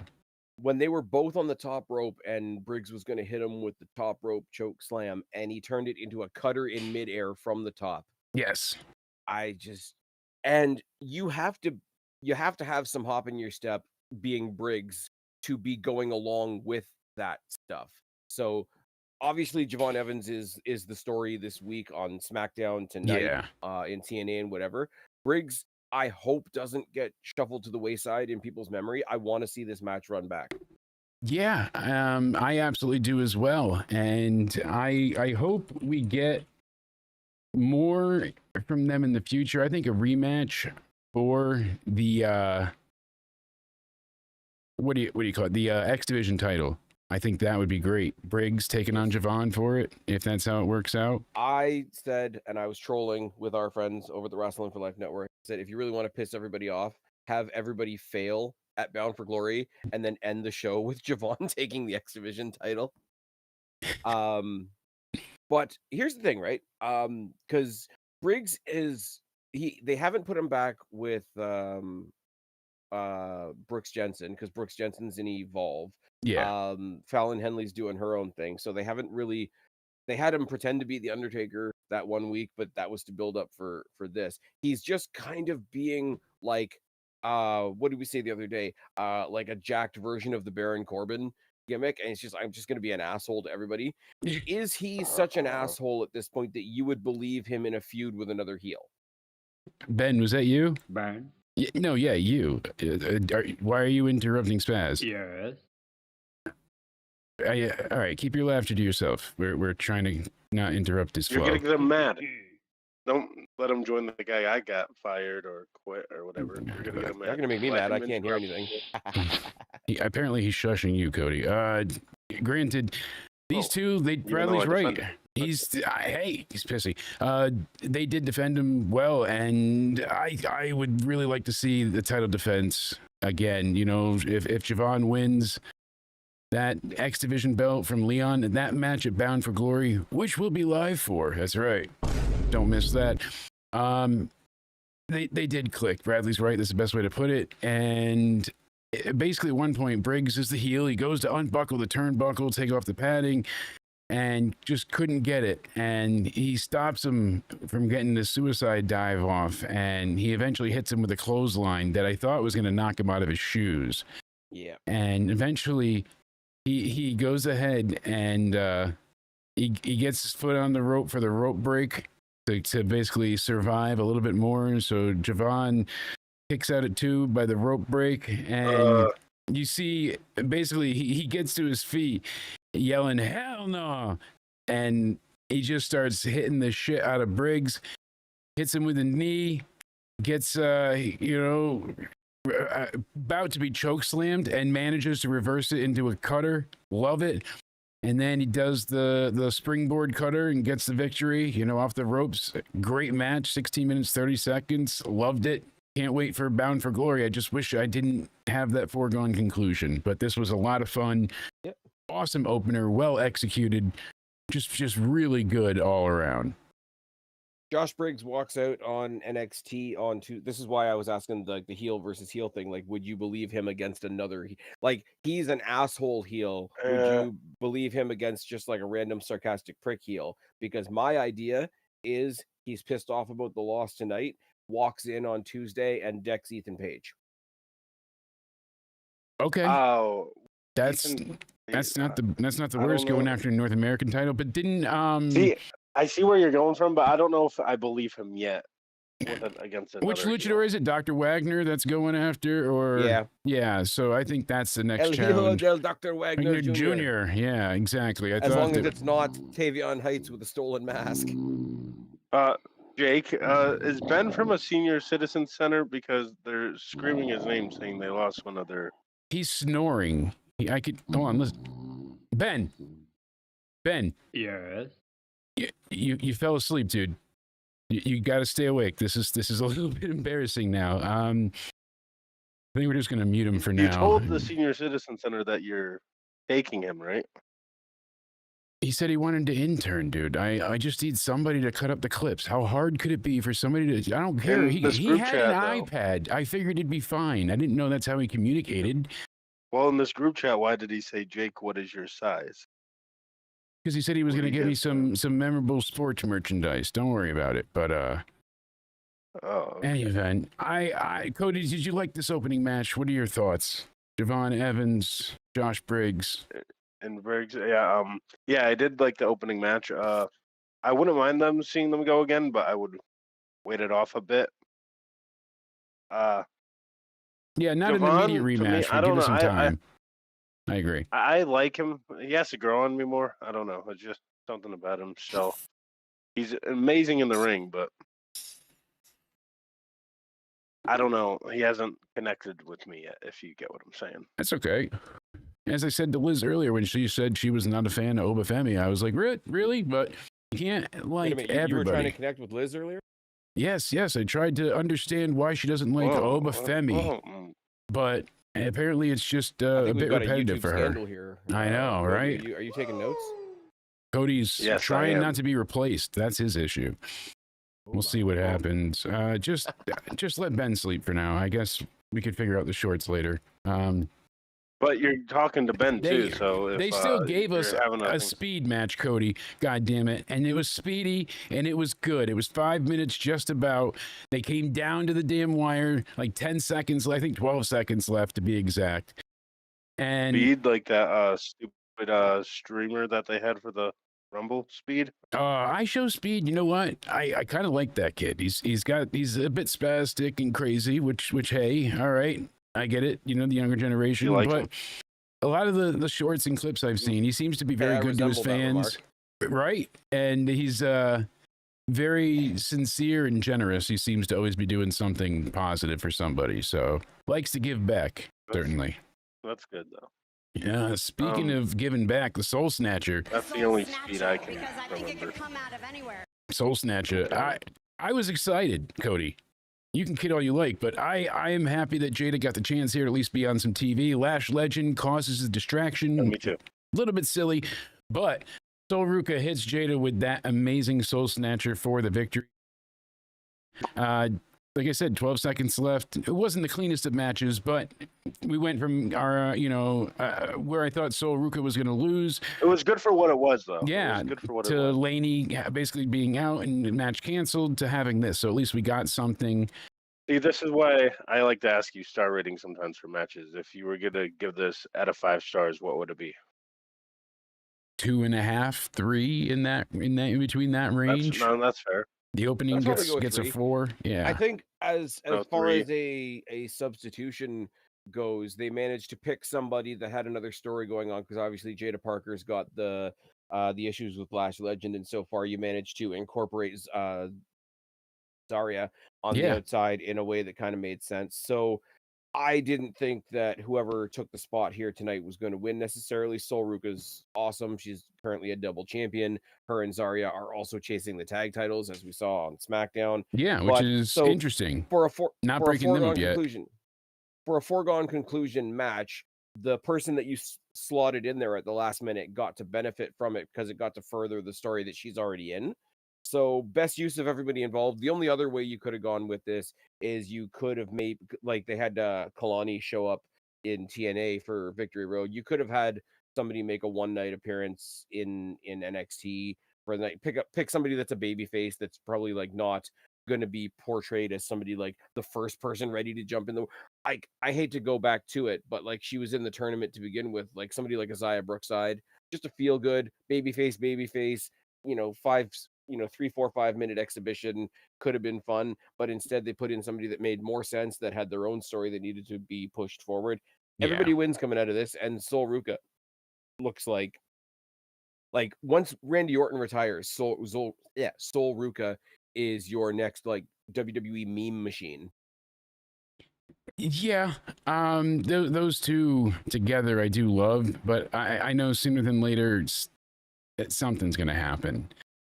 And sooner or later, she's going to lose the speed title so that they can focus on the North American title, because it feels like, because the speed title is newer as far as being on, it's not newer as a title, but it's newer as far as being featured on NXT. So what do you guys think of that title overall? I know we were talking about it the other day. Is it a good title to still have? Because I've seen some people say it's a meaningless title, like some podcasters. I don't know. I'm sticking with my opinion.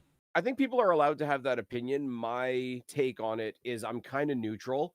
And by its nature, unless it's a title match, because title matches are 5 minutes, but most of the other matches are 3 minutes or less. Yeah. It's not, even if you don't like it, it's not big enough to be a problem. So it kind of registers as neutral for me. and it gave us the chance to sort of see some cameos. We had Candice LeRae in there, Fabia I think Patsy from it's good to give AAA, people etc. TV time to throw people in like a. Well, that's I just think it. People get to maximize the minutes that they have. You know, hey, if you're on TV for only a 3-minute match, better than not being on that week at all. I think it's a great thing because they had the belt out of contract for X. Yeah, they had it there. And you never know. Why scrap it? Why get rid of it? Why throw it out the window? Those 3 minutes could make or break someone sometimes. You never know. Well, it has. I mean, if people didn't get chances, they wouldn't catch on. It's another way to give somebody a moment. What I'm saying is, even for the people that don't like it, the worst it's going to do to your evening is take up 3 minutes. Did you say 3 minutes? That's the length of a commercial break. That's the length of like. Yeah, that's why I'm saying. Like, I get people having that opinion, but is it really that worth of a complaint because it's not that big of a deal? Yeah. Yeah. I mean, the only where I'll come to the middle is I can see why people, because it's such a small element, I can see people saying what's the point, but those same people have to take a breath for 3 minutes. That's why I say I come to it very neutral. Yeah. No, it makes sense because, like I said, it's get in, get out, done. But it's silly of them to utilize it, you know, and get rid of it. And, you know, why not just utilize it instead of scrapping the belts? Pause. I think the fact that they're only using one of them right now makes it kind of interesting because they're going to have another new... They text me that every night before bed. Get in, get out. So. Get in, get out, done. That's all that matters. Ben, I thought I saw flashing lights with Ben before. Ben, let me go ahead and pull up. Oh, I forgot I muted him. Hold on. Let's pull up Ben's audio. Ben? Ben? Is he okay? We're going to need a new intern. What happened? The cage match was fantastic. Jordan Grace, Blake Monroe, weaponized you steel gave him cage. his medicine, right? Thought you did. I wasn't paying attention. Dude, not on there. So, Jordan Grace, Blake Monroe, awesome match here. They had not the best outing the time before. This made up for that and then some. Everything. So, oh, you hate, you know, hardcore. This wasn't hardcore. They did hardcore-esque things, but they never really went too far. Oh, they cut a wig that she was wearing. That's not actually her hair. You could tell that it was a bit of a, you know, locks of excess. She usually wears her hair that way, so now her hair's 3 times as bushy, but they were cutting the wig off. It was a very cool effect. You know, her hair's all over the ring. If they did actually cut her hair, I'm wrong, then, hey, let's see what happens. You know, maybe she'll shave her head down short and I'm wrong, but every weapon was fun or added an element of danger without actually being dangerous. When you put the trash can over somebody and stomp it, it doesn't hurt, right? Sorry, I just had the worst image of the world. Jordan Grace decides to shave her head. Next thing you know, she's pegging Jonathan Gresham in the overhead compartment. Just, well, I thought you were laughing because they were putting Ben in the body bag, but hey, in all fairness, the dude like had a stroke a while ago, and apparently he's doing better now, and that's good news. Yeah, hey, which was crazy. It was like that close to death and came back. Why'd you say that? I was drinking water, and you said that I'm dying now because I don't want you to die too, Cody. Maybe if she waters him one day, he'll be a real boy. Right. She might. I mean, we can go ahead and stick him up in the overhead bin, and we only get one economy seat because he fits in storage. You know what's shitty? I love taking shots at Jonathan Gresham because it's really easy. Because they can't miss. At the same time, like when I was at the MLP show, I fucking saw him versus Zack Sabre Jr. and the match was fucking fantastic. That's the thing, right? When he was at Destiny, people were chanting "booster seat" at him and "Where's your parents?" So long as you guys aren't hearing yourself and repeat, damn you chat live. Who misses Skype, right? God, Skype replacement, you chat live, you suck. But what doesn't suck was overall this match, I would give it 4 stars, honestly. I liked. A lot of people are trying to, apparently. Yeah, there's a petition going around online to Microsoft to bring it back. It's happening. Discord can lick my taint. Anyways, moving swiftly on. Yeah, that garbage can spot, you know, when you're double stomping the can, doesn't actually hurt the wrestler, but it's a great look. Pouring out the diamonds and landing on those, it's plastic. Yeah, it's still going to be uncomfortable like Legos. It hurts, but it's not going to pierce your skin and kill you. Because I'm an asshole. because I'm an asshole and I was hanging out in the wrestling guys chat while the show was going on. Obviously, shout out to them once again. As soon as she cut off all the hair, and I'm like, I need somebody to take a bump in the hair and tell me why that's silly and gummy bears aren't. Exactly. And see, here's the thing too, like the electric chair, basically she ends up putting her down through the table off the top of the cage. Like that was really cool. Like it was like a air raid crash slam, super avalanche modified extra thing, 16-minute match. And I'm not big on the hardcore garbage match, but here's the thing, like they worked so hard, they got me into this, and the weapons weren't the match. The weapons added to the match. That's the key. Like in the tag match with MJF, the tacks were the match. Everybody was watching out for, the spot through the tacks. Oh, more tacks. Oh, you're landing on them again. Oh, they're in your mouth, they're in your face, they're in your eyes, they're up your ass. Tacks. He was even eating everywhere. The tacks in the They just couldn't get enough fucking tacks. They had to just go ahead and load themselves up with tacks because that's hardcore. ECW chants raining because you've got 5,000 tacks stuck in your anus. That makes it. I'm not going to lie to you, as Bo. with this, everything they did, the weapons only added to the story. They hated each other. They want to kill each other. They acted like they wanted to kill each other. They tried to kill each other. They kept using weapons wisely. They would chuck shit at each other. It was a constant attack, and it was less of a chess game and more of just checkers. King me, knight me, and let me squash you. It wasn't, hey, who's going to be the better of the two? Fucking tax everywhere. You gotta go ahead and have your tax, because if you don't have tax for breakfast, you can't be a wrestler, right? I'm not gonna lie to you, man. Being there, okay, and I'm not one to heap a whole lot of praise on AEW. I was there. I'm not gonna mention that only like 10 more times. Yes. The visual. And where was there? Wait, you were there? I was there. In Toronto? Yo, we clutched In up in Toronto, and it Toronto. was not, That's it right. was not in the dome. No. And it wasn't the Don Koloff either. But I did like, to give the credit where it's due to MJF and Mark Briscoe, I did like them starting out with, MJF's hesitating on the outside and Mark Briscoe says, fuck it, and gets out all the tacks right away.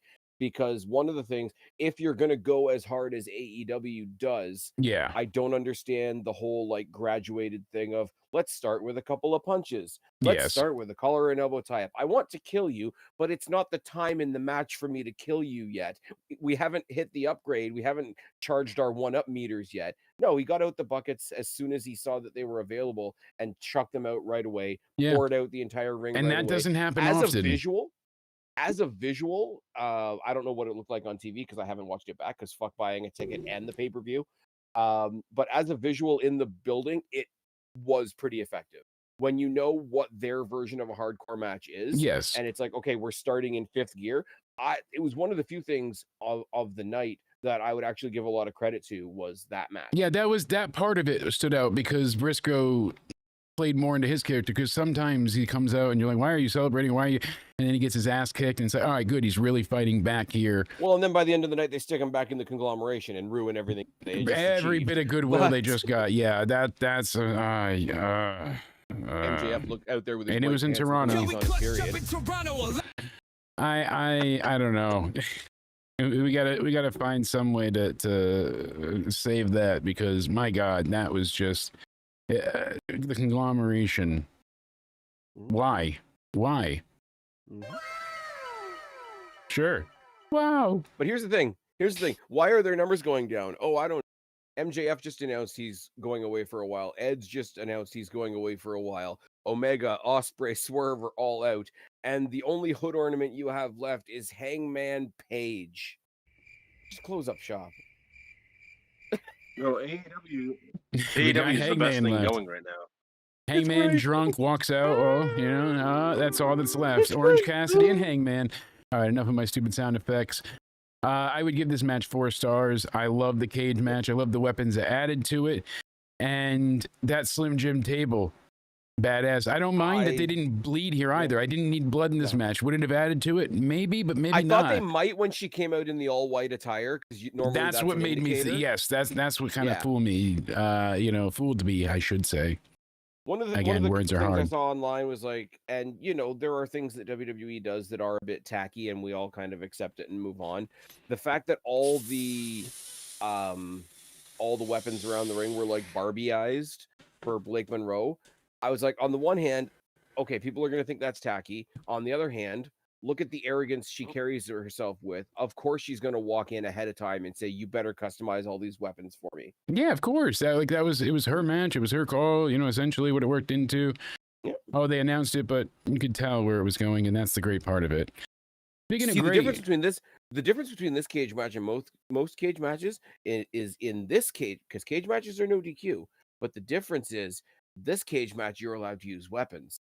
they have a rope break in this cage, and my favorite part of all, what is it? Can't win by escaping the fucking cage. Ah. Oh, did they clarify that? Yes. Oh, okay, yes. When they climb to the top, they did say that you cannot escape by climbing out. You have to win by pinfall or submission. Oh, very nice. Made my nipples hard hearing that. I was very excited. I was like, yes, a cage match. Mind. Now you don't need a lid on it that's because not- there's no point that's to not leave. why- That's not why you texted me a picture of yourself and you said this made my, you know, and you texted me a picture of Ben. Listen, I wasn't supposed to tell. Ben's gone. I just need to know how tall he was so we can order the shit. casket. I should have read the message below that. Right? This is So, between us. Do not say that on air. thanks, I'm just gonna dipshit. be really quiet and let Cody just stew in what he just said for a second. Mm-hmm. What I said. Cody. Anyways, it comes down to another one of those, like, I don't disagree with the people that say they don't like escaping the cage to win a match. I don't agree per se, but I see where those people are coming from, because a pin is more definitive, a submission is more definitive. But why are you trying to get away from your opponent when it depends if it's in the context of the story, like, oh, I'm trying to get away from this person, like if it was your stalker versus, you know, that kind of thing. Oh, I need to get the fuck away from them. It makes sense. You got to escape. But most times it's like, I want to kill you. I want to make sure there's no interference. Right. You're not leaving. Jake, let me give you something to think about. Let me twist your brain like a lemon rind for a second. No, What's another match? What's another match where you have to escape from your opponent to achieve your goal? What's that? Literally a ladder match. Yeah, true. I see what Literally you're saying. Yeah. match. Yeah. To win the Royal Rumble, you literally have to throw your opponents away from you. I get that, but escaping, you're leaving them from dead, and that's more you're achieving victory with those actions. With this, yeah, you're gonna win, but you're leaving, so it defies everything with the story of I'm gonna get my revenge. And but if your entire goal is to get out of the cage, then you win because their goal should be to stop you, and they didn't achieve it. You kept them from achieving their goal. It's a passive, active victory. Yeah, I still see it. I still think it's weak, though. I'm not. I get where people are coming what's your from. take on Yeah. it? What's your take on it? You said okay. Mine or Jake's? Yours. Mine is I don't Sure. mind the escape to win a cage match. I don't hate it for sure, but it usually I do think it makes it feel ridiculous. See, and if they had it where it was I don't mind escape it either. only, Well, that's better than, you know, Here's the it thing. should be one or the other. what's the difference of escaping through the door and over the cage though? Because okay, I wish both, I wish the door wasn't a thing. Yes, I the wish if you door were is gonna even escape- more ridiculous. See, here's the halfway point where I'll come to people that are of Jake's opinion, right? I think the door is lame. Tell me what the difference is between the door and just climbing out. Because it actually takes effort to climb up and out of a cage rather than slipping out through a door. But I feel anyone can escape. escape. The effort. No, right? it's true, but then that's where you say like You're not heel earning the fails victory, because they don't yeah. put in effort. Exactly. Yeah. Slipping out Well, when the does a door. heel- Just like you have to put in effort to win the match. They have to put in effort to get them to be pinned to When does 3. a So heel- Slipping out the door to it win may a not be cage maximum match, right? effort, but it's still effort. Yeah. For a Slipping heel out- though, like No, you don't. The heel doesn't want to have the virtuous victory. I get that. But Yes. here's where I'll make the comparison once again to a ladder match, right? The goal of a ladder match is to acquire the belt, right? if I said in a ladder match that I don't even have to climb the ladder to get the belt because the belt is sitting at the table at ringside, so I'm just going to go grab it. Yeah. That's the equivalent of escaping through a door rather than escaping over the cage. Yeah. So I will come halfway with the people that don't like the escape thing at all. I will come halfway and say I would rather somebody, if they're going to escape, have to go through the struggle of escaping over the top of the cage than Here's go my through thing the with door. the steel cage though. Like people are like, the door could also make it easier for interferences. I'm like, but the cage doesn't even have a roof, so all people have to do is climb up and interfere anyway. So like, what was it there's the recently where interference people aspect weren't that people saving complain about. people in the cage? Was that AEW? Yeah, they weren't saving what, Hangman or some shit in the cage when Yeah, they were- because they Where were they like, all oh just no, kind they of can't ran climb in circles over. around the outside. Yeah, they're weird. Like when it was supposed no to be a roof. cage match, but there was like 20 people in it, so they had to make it a discount Hell in the Cell. Yeah. They're paying for it in the installment program, so it doesn't have a roof yet. We can't rip the door off. Oh God. Well, you said you came halfway. I want to come all the way, so that's why we're discussing all ego Ethan Page taking on Tavion Heights. I wanted Ethan Page to retain here, obviously. Yeah. I sided with him with my pick the other day, but I thought Tavion might win it with how he went over him in the flag match and with the ankle lock last week. And it seemed like maybe they send Ethan Page to the main title picture shortly, but him and Saints would be great again, but over the main title. If Tavion Heights had won tonight, definitely Josh Briggs goes and decks Tavion, and then they start something for that. That's kind of why I thought it would go that way, but I did predict Page because that's who I wanted. Thankfully, it was a really good match. It wasn't a great match, but it was really good. Yep. There was nothing. There's no major negatives. There was very, very, and I hate using this word because it's a positive and a negative. There was very solid wrestling in this match. Yes. It's also the match where I kind of checked out a little bit. I was still into it. I was still invested in the winner and all that thing. But on a pay-per-view that was basically hot, like what started off high and kept me there. Yeah. This is the only one where I kind of dipped a little bit. Well, Ethan Page worked him over, pause, for like, I think it was the first 4 minutes. No exaggeration. I had to throw that in there because that really, like, come on. Like, he grabbed his lower back and was like doing holds and, oh, God, I got you. And it was just odd, you know, and they wasted so much time on that. Right? Grab on tight. Besides that, though, you got the half grab after the ankle lock, and then all of a sudden he basically counters the super power slam and hits the twisted grin and gets the win, clean pin. Afterwards, we get El Hijo del Dr. Wagner Jr., right? He goes on the monitor and he's up on the screen. And he's like, I have this title that you want. You have yours. I'll be seeing you soon. So I imagine we're going to get title for title them two sometime soon. Crazy they're doing that so often. Hold on. Break. Sorry, just saw this pop up on the socials. We have a brief victory statement from Ricky Saints following his victory in the main event tonight. Says, what a wild ride so far, and I'm not typically the type to be lost for words, but tonight's a little bit different. It felt very, very special. Tonight is accumulation of things that I didn't think were possible, but I made them so. And it's not just me. People supported me. People believed in me, the fans, everybody. Now the absolute era truly begins. When he stopped right in the middle there where it says, and it's not just me, I wanted to stop and be like, and it's not just me. Sports Illustrated said it. PWI says ESPN says it. Pull a Becky Lynch in there. But, I mean, pretty like generic. Hey, I just, achieved what I set out to achieve. And Cody Rhodes at the bottom just very quickly responded, Champ Rick. Yeah. Dave Meltzer yet. Dave Meltzer can suck a fuck, and he's basically inspiring the verbal abuse of women, so we're not doing that. Yeah, Uncle Dave. God. So, yeah, good match. Uncle Dave, more like it. I'd say 3.25 star around that range. Good to see what they set up afterwards, but Miles Bourne cut a great promo in the back. Lexis King's in the rear view mirror, and he wants to step up to be the captain of Team NXT against TNA. Loved it. And then Mike Santana said he's coming to everybody Tuesday. Like, super over as fuck, and they're just they're not pushing him. They're just rolling with how over he already is. Yes, I think I don't. I think they're Jake, going I to don't start know pushing people like him, Javon, others, because Yeah. Oba and Trick and people are moving out, and they're going to need these guys to take Yeah. those top, mid card and top spots. So it's going to but I be don't the know if- I don't know if transition I is was happening talking- soon. I don't know if I was talking to you about this the other day. I was talking to somebody about this the other day. Like it's a little bit of the wrestling verbiage that has to change a little bit. Like the word push, it almost gets to the point where it has a negative connotation because, oh my God, why are you pushing this person? Oh my God, why are you pushing this person? It Yeah. becomes like a conversation about force, like babyface Roman Reigns, like John Cena, the early years, etc.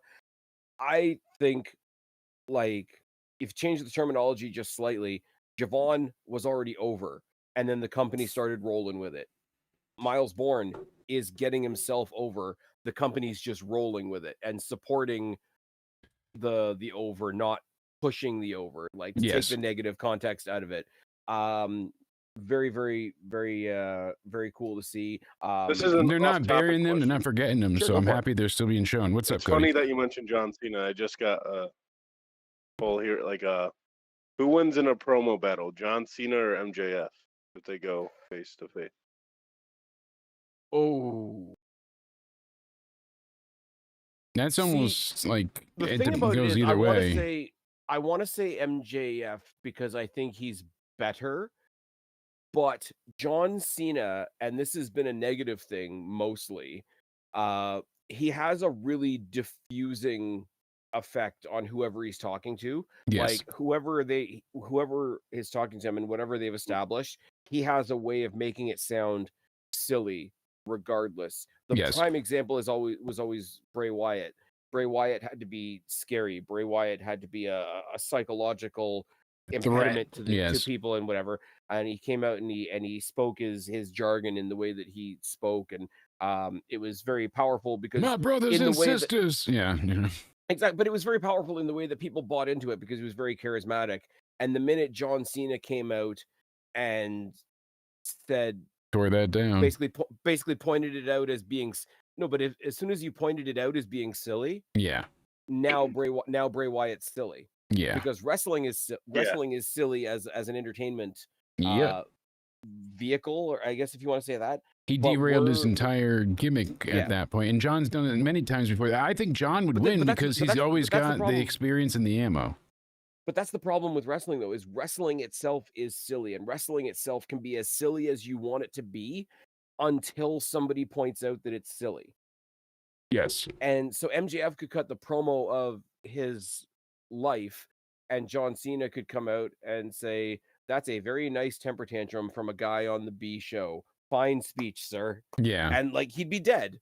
Exactly. And it wouldn't be And because his promo was bad. It was Who- because John Cena had that black hole effect for so long, where as soon as he was involved, he's you couldn't got take it. anything seriously. no, you're not wrong there. And I think John Cena would win the promo battle, but not because he's better, which is a really... Is there anyone that can beat MJF because they're better? What about The Miz? That's another one I would like to see. I don't think so, because as much as I wanted to say in the early days of AEW that like MJF was discount Miz, Yeah. Miz is more like PG MJF. This might sound crazy a suggestion, but really think it over for a second. Okay. Joe Hendry. Say his name and Because Hendry and MJF. think about all the parodies he could pull off about, the song parodies and went with MJ. Oh, he would have a field day. He is extremely talented with his comedy, and he's witty and topical, and I think that would be a great series of All back you and would have forths. to do for a Joe Hendry promo on MJF, pull up a still shot from All Out with him in all the white gear and all the bloodstains on his pants, and have Joe Hendry go out there and sing a random little ditty about MJF being on his period. Yeah, and he MJF's bled done. out his prick. He bled out his dick. He bled out his prick. Not his dick. Yeah, we can come up with something better than that, but you get the point. Eureka, there's a safety pin in my urethra. He's not a wrestler, but promo battle, I think Paul Heyman Oh, yeah. destroys MJF on the mic. I don't know. I Paul think- Heyman's a different... I think if you have MJF out there cutting a promo, and I don't know, this wouldn't happen because it's two different companies. If you have MJF cutting a promo and he's doing an open challenge for some reason, Yeah. You know, I need to get back to being the old MJF. Somebody come out and challenge me. Ladies and gentlemen, my name, advocate. Here's this guy. He like eats trees in Canada when he's bored. MJF tries to step up to Brock Lesnar. Brock Lesnar eats him for lunch, and Paul Heyman is narrating the whole thing. Yummy, yummy, and Brock's That's tummy. what that is. That's what that is. I'm sorry, but It would work. That's exactly what happens there. Sorry, but Paul Heyman is that damn good, and he's another one. He's got so much wisdom and expertise bestowed upon him because of age, yes, but all the things he's done and accomplished. He's been in every aspect and facet of wrestling for the last four decades. Insane. 80s, 90s. Oh, no, 5 decades, really, because they're in the 2020s now. Everything from the promos leading up to it to the match itself, the best thing AEW has ever given us was MJF versus CM Punk, and I would include the promos in that. Oh yeah, that dog collar match especially. That's the closest thing to a reality that I can come up with as a still like them on even keel. Allowing him to come out to AFI and doing the. Yeah.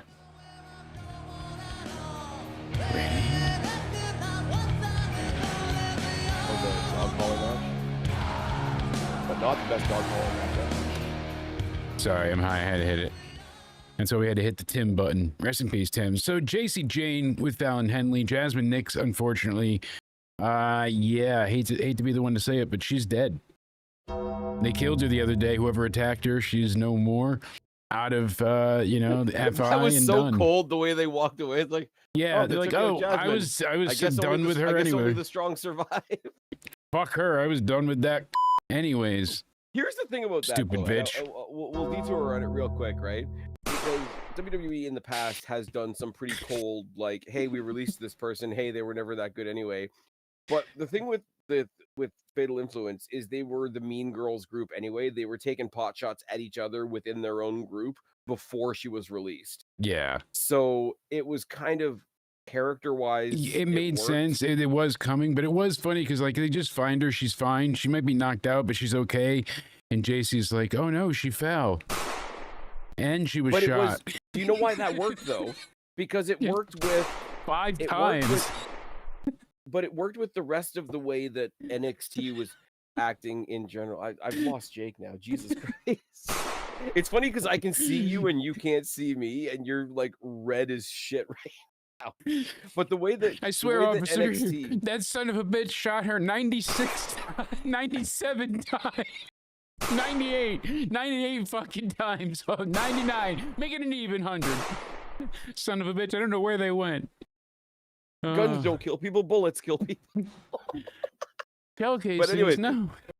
Trying to get, oh my god, if I'm the adult here, we're in trouble. But getting back to what I was saying about the Invasion night and whatever, like the way that NXT made themselves a sitting duck, and that was the story throughout the night. Every time you saw somebody come into the building, there was somebody from TNA behind them. Whenever there was a backstage segment, somebody from TNA was in behind, and nobody took it seriously, and everybody noticed it, but nobody took it seriously. Oh, what could possibly be going on here? Like, what's like happening? Intentionally dumb. So the fact that, like, no, they don't care about their tag team partner, but they should care that somebody backstage is attacking people. Yes, exactly. And, like, so the Fatal they're not like, oh no, they targeted one of our own. I'm threatened. They're like, no, exactly. Later. So the fact that the other two members of Fatal Influence are like these callous, like we only really care about ourselves heels is one thing, but it was also representative of how all of NXT didn't take the Invasion seriously until they jumped. Oh my god, I can't believe they're jumping in the ring. Well, you should.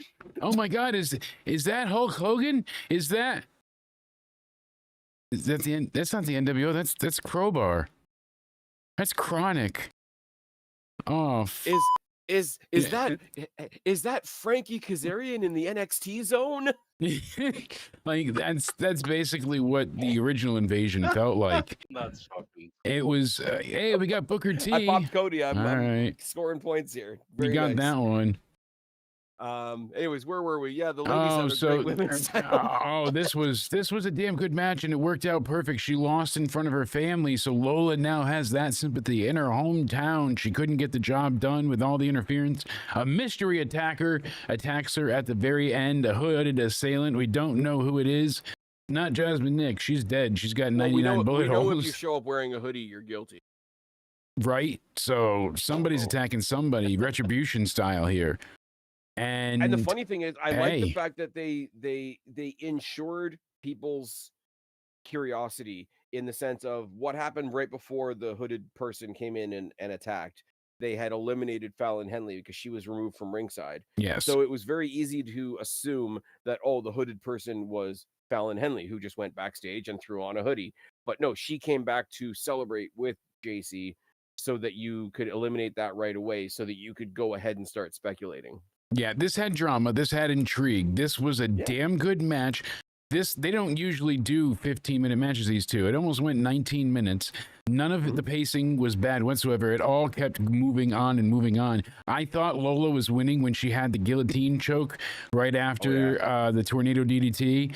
And eventually she flipped over and went for the pinfall. But I thought because she started to wave her hand, I'm like, oh, she's going to tap here. She's going to win the title. Like, they got me for a second. I thought they were going to do the heartbreak ending where, you got somebody in the choke, but you don't realize your own shoulders are down. Like, she flipped her into a pin. Yes. I thought they were going to do, that very subtle she's going to lean, tap, but you don't realize it. There's a 3 count. I thought they were going to do that, which would have worked because, it was supposed to be, it was the feel-good moment that was taken away. Yes, but I was happy we didn't get that type of dusty finish and where she got screwed. No, I liked that there was interference, but she beat the 10 count, and then she gets the rolling encore to the face. Jacy Jane gets the victory in the face. And they both came through. Like I said, they really knocked this out of the fucking park. This is like 4.5 stars for me. This is each of their best matches and their best match as well. Like this might be the defining match for the two of these ladies because they've done really well at elevating Lola, and they've done a great job at making Jacy not an ultimately beatable champion. They've turned her into an actual, non-beatable defense, knocking them all down one at a time, defending that title. Badass. I like the fact She's that doing Jacy it. Jane comes into even though she's a heel, like side and whatever, the way they present Jacy Jane, again, I'm retreading stuff from the preview. They play her off as a heel whose frustration you understand, and you may not like her as a character, but you understand the chip on her shoulder, and she genuinely wrestles like she's got a chip on her shoulder. And the fact that people are still, like, I was watching, God help me, I was on X while I was watching the show, cesspool that it is. The amount that she is, like, she's playing the don't you dare underestimate me character, which is one thing, and it's working. But the way that people are actually out there, like, oh my God, we got the paper champion for another day. And I'm like, she's out there kicking ass. Like, she's not a paper champion at all. And I don't even have the slightest idea who this masked assailant is going to end up being. I think it's kind of a good mystery. People are saying that it looks like Candice LeRae. I'm not so sure. This person was bigger than Candice LeRae, dude. That's what I'm saying. Like at first, but it was such a quick thing. So my first take of it, I was like, oh. And people are saying it was Laney because her left leg is injured. I'm kidding. Yeah, but she's legitimately injured though, so I don't think she's going to be running around. Well, is she legitimately injured? They've done shit like this, so we believe it, but look what happened with Seth and whatnot. Like, you don't know anymore, and that's the problem. That's true. That's why Karrion Kross, when he left, was so adamant to be like, this is not a work, this is not a work. And everyone's like, oh, it's a work. And he's like, this is not a work. We're both. So come to find out the real truth of all of this, like he said, but it has been hit home. They weren't going to sign Scarlett. They just wanted Kross back. And they were kind of dangling that over him like, hey, we'll talk about her, but you got to sign first. Once you sign your contract, then we'll talk about a deal with Scarlett. But they weren't going to rehire her. They were going to, not even as a nothing. So they saw the value just in him, not the package. I don't blame him for, leaving and going and believing in himself. If he comes back, fine. But it does feel like he fell off in a way because all that momentum, all that crowd response that he generated so organically and so lovingly, people wanted to see him. Yep. It just faded away. I don't blame him whatsoever. And like, I'm a big fan of Kross and Scarlett. Yeah. But it is one of those, like, I don't think either side is wrong. I don't blame him for saying, if I'm going to be here, I want my wife to be here with me. And I don't blame them for saying, like, no, we want you, and that's what we're doing. Like, WWE having a very clear image of, no, this is what we're interested in, and Cross saying, well, no, this is what you should be interested in. Like, you part ways at that point. It's very much like the Jasmine Nix thing, of like, there was no animosity, nothing bad happened between anybody. They presented her with an offer, and she decided to decline it, and she left on really polite, positive, like, glowing terms, and was very praising of, like, her time there and whatnot. And WWE hasn't really said anything other than the kayfabe, like, her friends aren't her friends anymore. They treated it a lot better than Tatum Paxley losing both of her friends and then trying to make it sound like they abandoned her. I mean, people are saying the knee that she gave is Laney's knee that she does. So the knee that she jumped with the bad foot. So people are saying, like, the knee that the mystery attacker hit with basically is the same knee that she strikes with. Let's see if I can. So I don't know how much I can share, but so yeah. if she's going to be in Fatal Influence, you have to make it make sense that they said to her, you can be in our group if you don't fight for a title tonight. Maybe that's going to take some fast tap dancing if that's the case. Maybe it was how it was shot. It seemed very much like the person she may not be the attacker, but if you do look at the the Jake Tron 5000 here and see my terrible editing, look. When we go back here, she gets out of this, and then I think it's a little bit ahead. Here we go, right? Yeah, here we go. That's the knee. Lands it perfect. And so it looked the same with the attack. Fair. I reserve the right to change my vote when presented with new evidence in this very, very official court. I don't know. Maybe it is. I think it's. Hey, come on an episode of Guilty, Guilt-Free.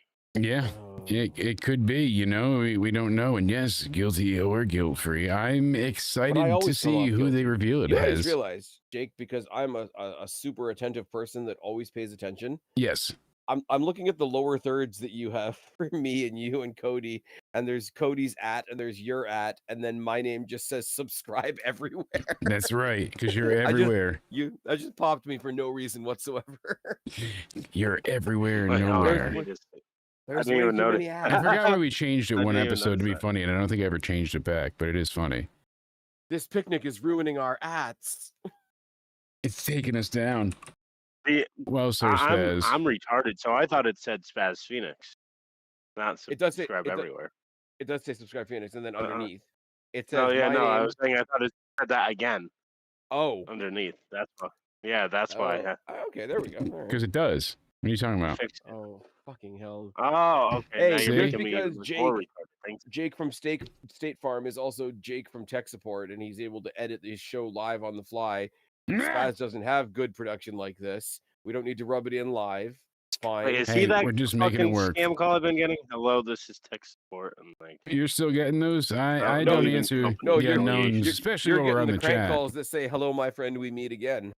It's been a while. Where should we begin?" Hello, darkness. My old friend. am so happy that, honestly, it sounds terrible. Before, I was shocked that Jacy ever won it. Now I'm like, oh, this is excellent. I'm so happy that she retained. She's doing really well with this hidden ending. It's been pretty damn effective. She's gotten these amazing moments so far out of this title reign, and she's defended it very well. And I'm looking forward to seeing what happens next. Let's check this out too as well here. Let's get the Jake Tron back up as well as we can. And let's make that a little bit smaller so it fits. There we go, Jake Tron. And we're going to go ahead and here comes our mystery attacker right there. Boom, knee. So, makes you wonder. Boom, knee. See, it kind of hits more in the shin, but the knee comes up after. You're not it's wrong, a bad, man. You're just an asshole. It's a bad angle, I agree, but it is right here. We get it just. I know who it is. Who is it? I don't know. Oh, I thought it was, but I may be way off. It's Lash. Right? Should I just give an answer just for jokes? Absolutely. Well, who do you think? It's Liv Morgan. You know, watch. That's how they bring her back. Because everyone's saying Dom's title reign is just as ass as Judgment Day's because nobody's defending their belts hardly ever. Hard to argue against it. If that's how they bring back Liv Morgan, then I'm going to need me a Liv Morgan versus Blake Monroe 60-minute Iron Man match. Right stat now. Yeah. I mean, we'll see. Could be. Hey, one of the few good things. I should have said one of the few good things to come out of All Out. Shout out to Chris Statlander finally grabbing a belt. Yeah, shout out to her. That was great. Slowly but surely. And thank you to all of you who have been watching us tonight. We appreciate it greatly. Thank you for helping us up those numbers. Jake knows. That's right. I got in trouble by some people in the Liv fan base were saying Liv when they come back AAA house show. Oh God! They said that's how her return would be at a AAA house show, and I said I don't think so. And yeah, a she's not AAA coming house back show, there. non-televised. Not a chance in the world. Oh, non-televised. Sorry, I tried to reset the background. I thought you were calling Worlds Collide a house show. No, sorry, man. Like, there's a show tonight, and this one guy was like, "I'm being super negative because I didn't think Liv would be there." Yeah, I did not know that was even a thing. No, I was gonna say if she was gonna return at Worlds Collide because they own it now, so they're gonna want to put things on it for people to. Well, I still even think that's too small of a show for someone like her. I think she'll come back still at the Rumble. That's my take. I think she needs to come back on my TV so I can show her my Mr. Iguana. People are showing evidence of Nia making people be busted open. You know, she threw Kairi Sane into the steps. She busted open her head. She did it to Jade last night. She busted open several people besides, Becky as well. So how many people is Nia injured? They're like, this was intentional. Enough was enough. What she did to Jade was on purpose. I don't think it was on purpose. You could see when she threw her. When you Irish whip somebody like that going into an object, you never give them that much momentum because they need to hit the, object themselves, hands out, your hands smack and make the noise, and you make it look like you hit your head, and you follow. Well, Nia did the Irish whip and then also pushed her back. So she had such momentum into the trip that she just smacked her face and couldn't stop herself. Nia just threw into it, threw her too hard. It sucks, but it doesn't mean she's dangerous. Cargill looks like she's got a conversation. Bloody thumb on her forehead. Yeah, I mean, she went through it, poor girl. She got beat up.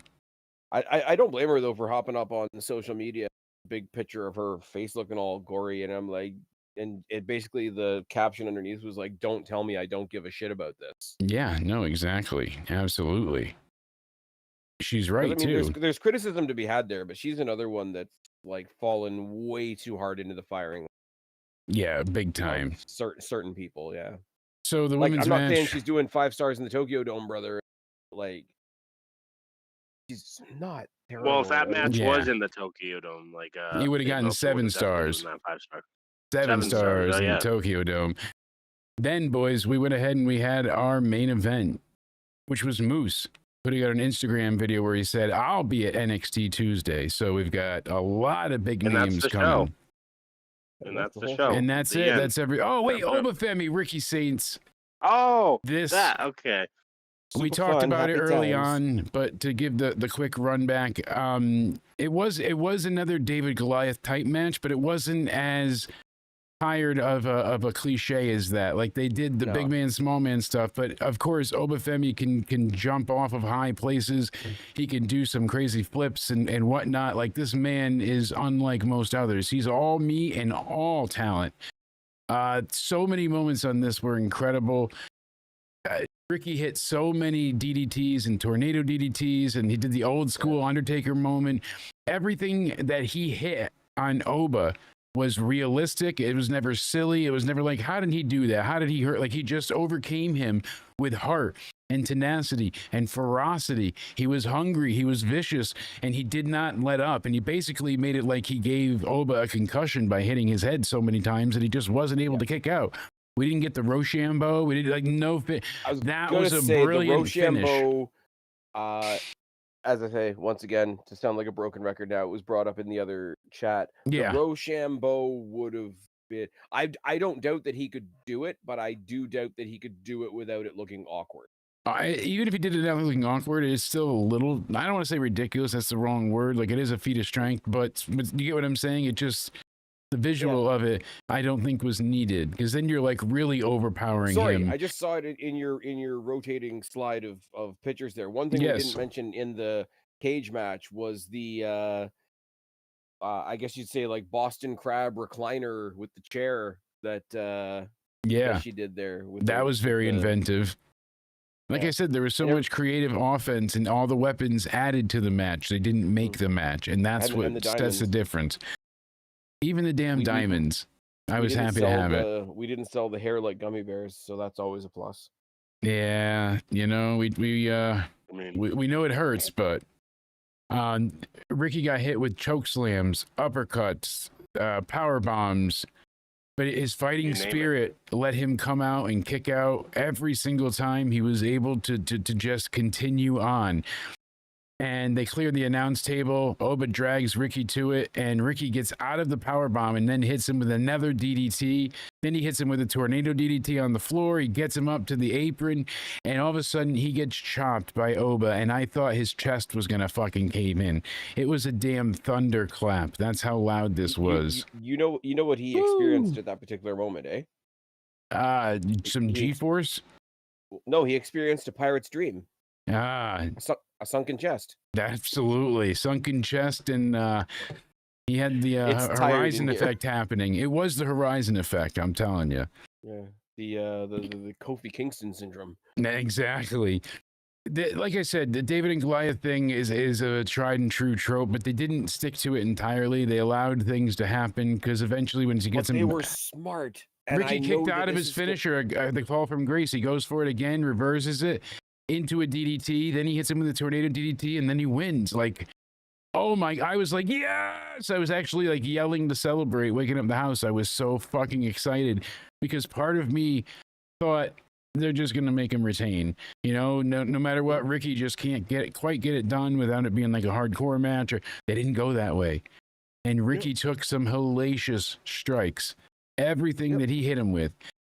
And Ricky just kept fighting and fighting. I would say, again, this is 4.5 stars, even 4 3/4. This was amazing.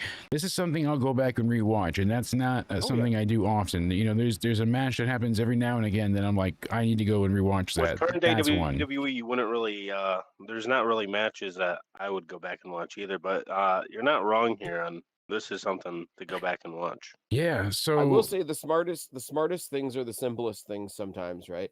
You had two really well, built up matches that were basically David and Goliath telling a very similar story with the same result. So having this in the main event and keeping Javon and Briggs as far away from it on the card as possible, it sounds like such a simple thing, but it's not, especially when you were going with the same result. Oh yeah, especially if you're going for the same result. Like they made this work. They made me believe again. Ricky, I was like, you're incredible.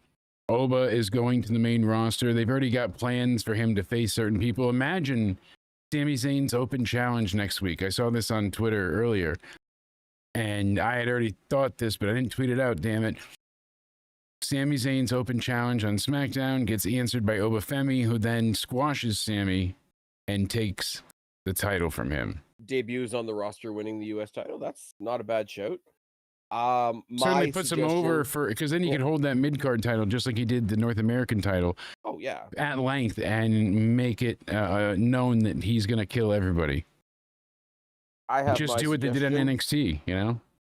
I have my suggestion, and nobody likes it so What's far that? I've mentioned it to.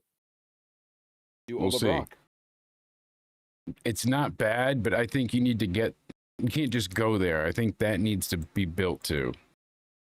Because not enough of the main roster are going to know who Oba Femi is, why he's such a badass. Like, by the look of him, yeah, but you need more than looks to face Brock, I feel like, and have a chance. I think you can make that work. I think you could make the match work, but just not right off the bat. I think you can make the fact that nobody knows who he is work. The size. Imagine look. if I told you some guy with a really bad haircut and really cheesy generic blue tights one day walks onto SmackDown and challenges Kurt Angle and suddenly becomes the hood ornament of the company. Could be. And Smells like similar syrup. thing is I agree. The big fella whose name I can't remember now, who's in Evolve, that came up to NXT and challenged Oba like right away, and they had that monster match that like surprised everybody. Omos. No, not Omos. What are Not we doing him. here? Then I don't know which one you're referring that to. challenged Oba.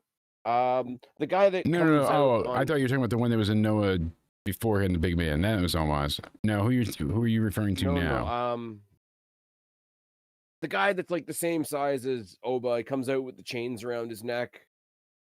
Oh, from LFG? Yeah. Sorry, I said Evolve, didn't I? Yes. I get what you mean. Yeah, from LFG. Oh God. And nobody knew who he was, and he walked right up to Oba. Yeah, and challenged him. And Oba's like, "Fuck it, I'll fight him next week. Fine." I want, because Brock Lesnar's hanging around. Jasper Troy. Don't like it. Jasper Troy. There we go. Because I was going to say Casper Troy. Have Oba do a Jasper Troy on the main roster for some B pay-per-view or whatever. Have Brock Lesnar go to a random pay-per-view, squash somebody, everybody will be mad. He'll come out the next night on SmackDown.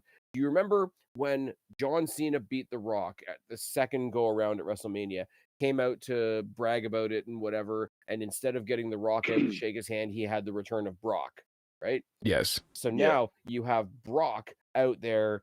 Oh, I just went to Perth and killed, I don't know, John Cena again. Solo Sikoa or something, and he's bragging about it. Why doesn't anybody challenge me? You know, I am what did Pat McAfee say? The alpha male of our species. If we were going to go to another planet and send our best representative and blah, blah, blah, blah, blah. And the person that answers Brock is Oba Femi. And the fact that nobody on the main roster, no generic main roster fans know who he is, works in his favor. Yeah.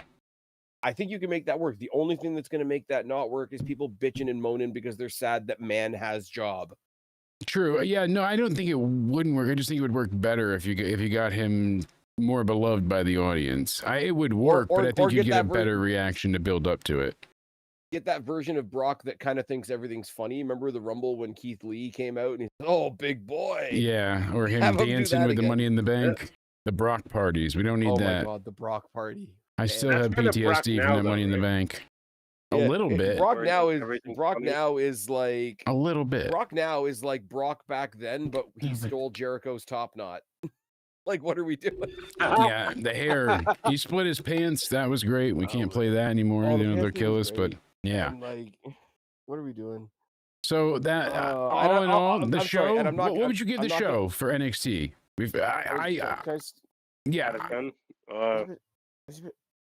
Go ahead, sir. Brock Lesnar? I'm going to say it, and I'm going to separate myself from Jake. I'm going to separate myself from Cody before I say this so that they don't get in trouble. Brock Lesnar's biggest crime is that he might have known about something that somebody else might have done. You don't get to decide whether a man has a job or not. Okay, I'm back.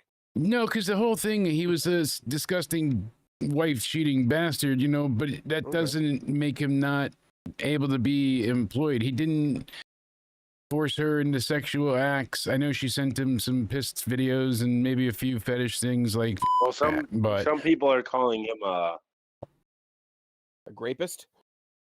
Yeah.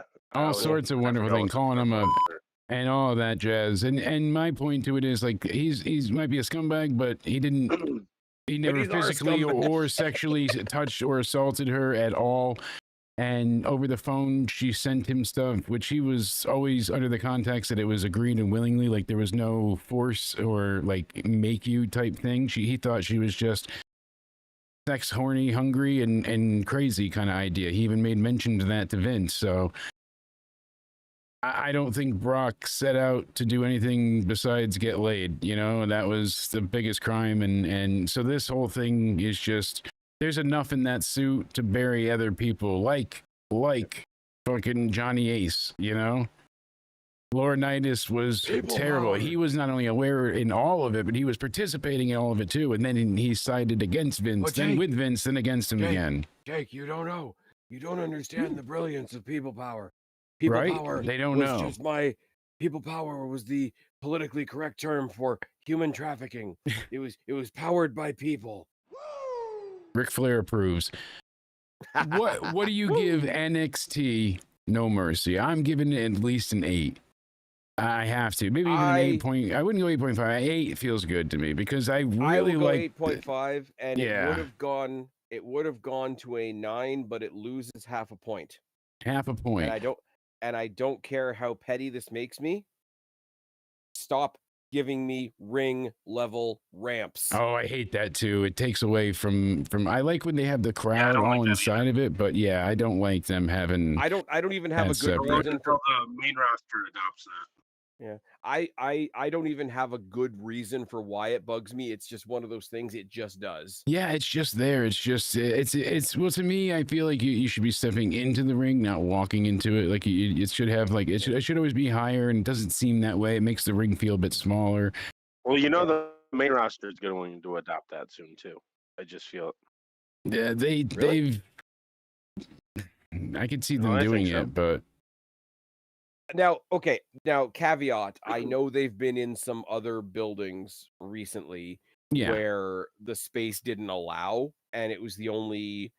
What was the place where they went where it was basically like one slim little aisleway along the front of the Tron, and then you were basically at the ring?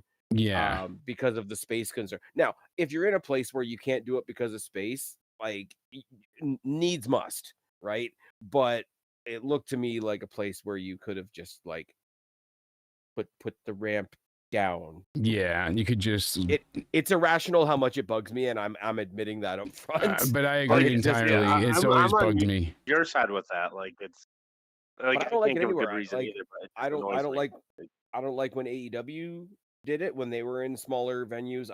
There was a great period of time where basically TNA was operating out of like sound stages. And I didn't like it when NXT was in that theater a couple of weeks ago, and it was basically like everything was a ramp except the crowd was all on one side. Exactly. It's one of those. I don't want to like encourage them to not explore different types of venues, because like give me something new to look at. Just don't put a small ramp on it, or a tall ramp on it rather. Yeah, keep it big. So yeah, literally I would be at a 9 if it wasn't for. But I got 8 or 8.5. I feel comfortable with that. I throw the mud at AEW for it, so I got. I'm going to give this show. I'm gonna maybe lowball it more than you guys, not badly, but 7.5. Okay. That's fair. That's still pretty good. Yeah, especially for NXT No Mercy and the way they changed some of the matches. In the Canadian school system, that's still a B. Absolutely. It's for us, it's a C, even right there. I just wish I could still see. Yeah, I found it the other day, way in the back of the armoire. The wife went ahead and pulled it out. It's big, but it works. Cool. Have to have it every now and again. Yeah, big boys the remembrance. Big shirts. Trust me, I know. Absolutely.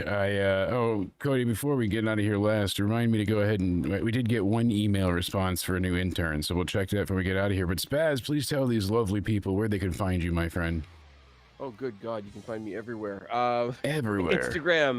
Instagram at Spaz Phoenix, on X at Spaz Phoenix. If you want to find my show where Jake makes me look good most of the time, you can find that on YouTube at Spaz Phoenix Podcast, Rumble at Spaz Phoenix Podcast, or you can look on Spotify, iTunes. I think I'm still on Amazon and a couple of other podcast places by searching Spaz Phoenix Podcast in the search bar. We're getting up there. We're getting some decent interaction on the if the website exists, Spaz is on there. That's right. Pretty He's much, everywhere. yeah. I'm not on the TikToks like Jake, but they kicked Jake off, so I don't have a chance. The one thing I did want to say is we're there now streaming live, but we'll get suspended right as we go off some reason. Fair enough.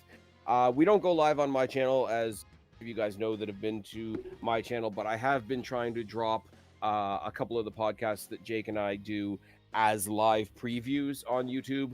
so that I can get a chance to interact with a couple people. I know a lot of you have come over and given me a look from the Wrestling for Life guys and that community. So thank you to those guys. As always, thank you to the people that have come over and started hanging out with us on our side. And Jake, thank you for having me here tonight. Absolutely, my friend. Cody, please let these lovely people know where they can find you as well, my friend. Yes, sir. You can find me over on my Twitter or X, whatever you like to call it nowadays, at Judgment Day Era. You can find me over on my YouTube, also at Judgment Day Era. And yes, I promise to be playing some video games for you guys soon. And you can find me over on my Instagram at Cody_Onidi_316. There we go. I mean, you just laying it all out there. We got to get that gaming content up. People are asking for it on the Twitters. They want to know what's going into, what's going into the gaming stuff. And I said, we got to force him. I'm going to have to hook up the shot collar again. I didn't have it on tonight. I felt bad. So pause indeed. Speaking of pause, I got to go ahead and check out this email. Let me see if I can try and pull it up. It just says, hire me. And it has a little thing I can click on. Do I click it? Should you? What's the worst? Mine as well, right? What's the worst that could happen? I warned you, but you refused to listen. Your ego knows no bounds. I told you plain as day what was coming. All of you want your reviews from this man? From this retard? He's nothing but a liar. He hasn't acknowledged his past, so therefore his present will forever be your future, dead man. Who really wants your opinion? The review of Jake is coming.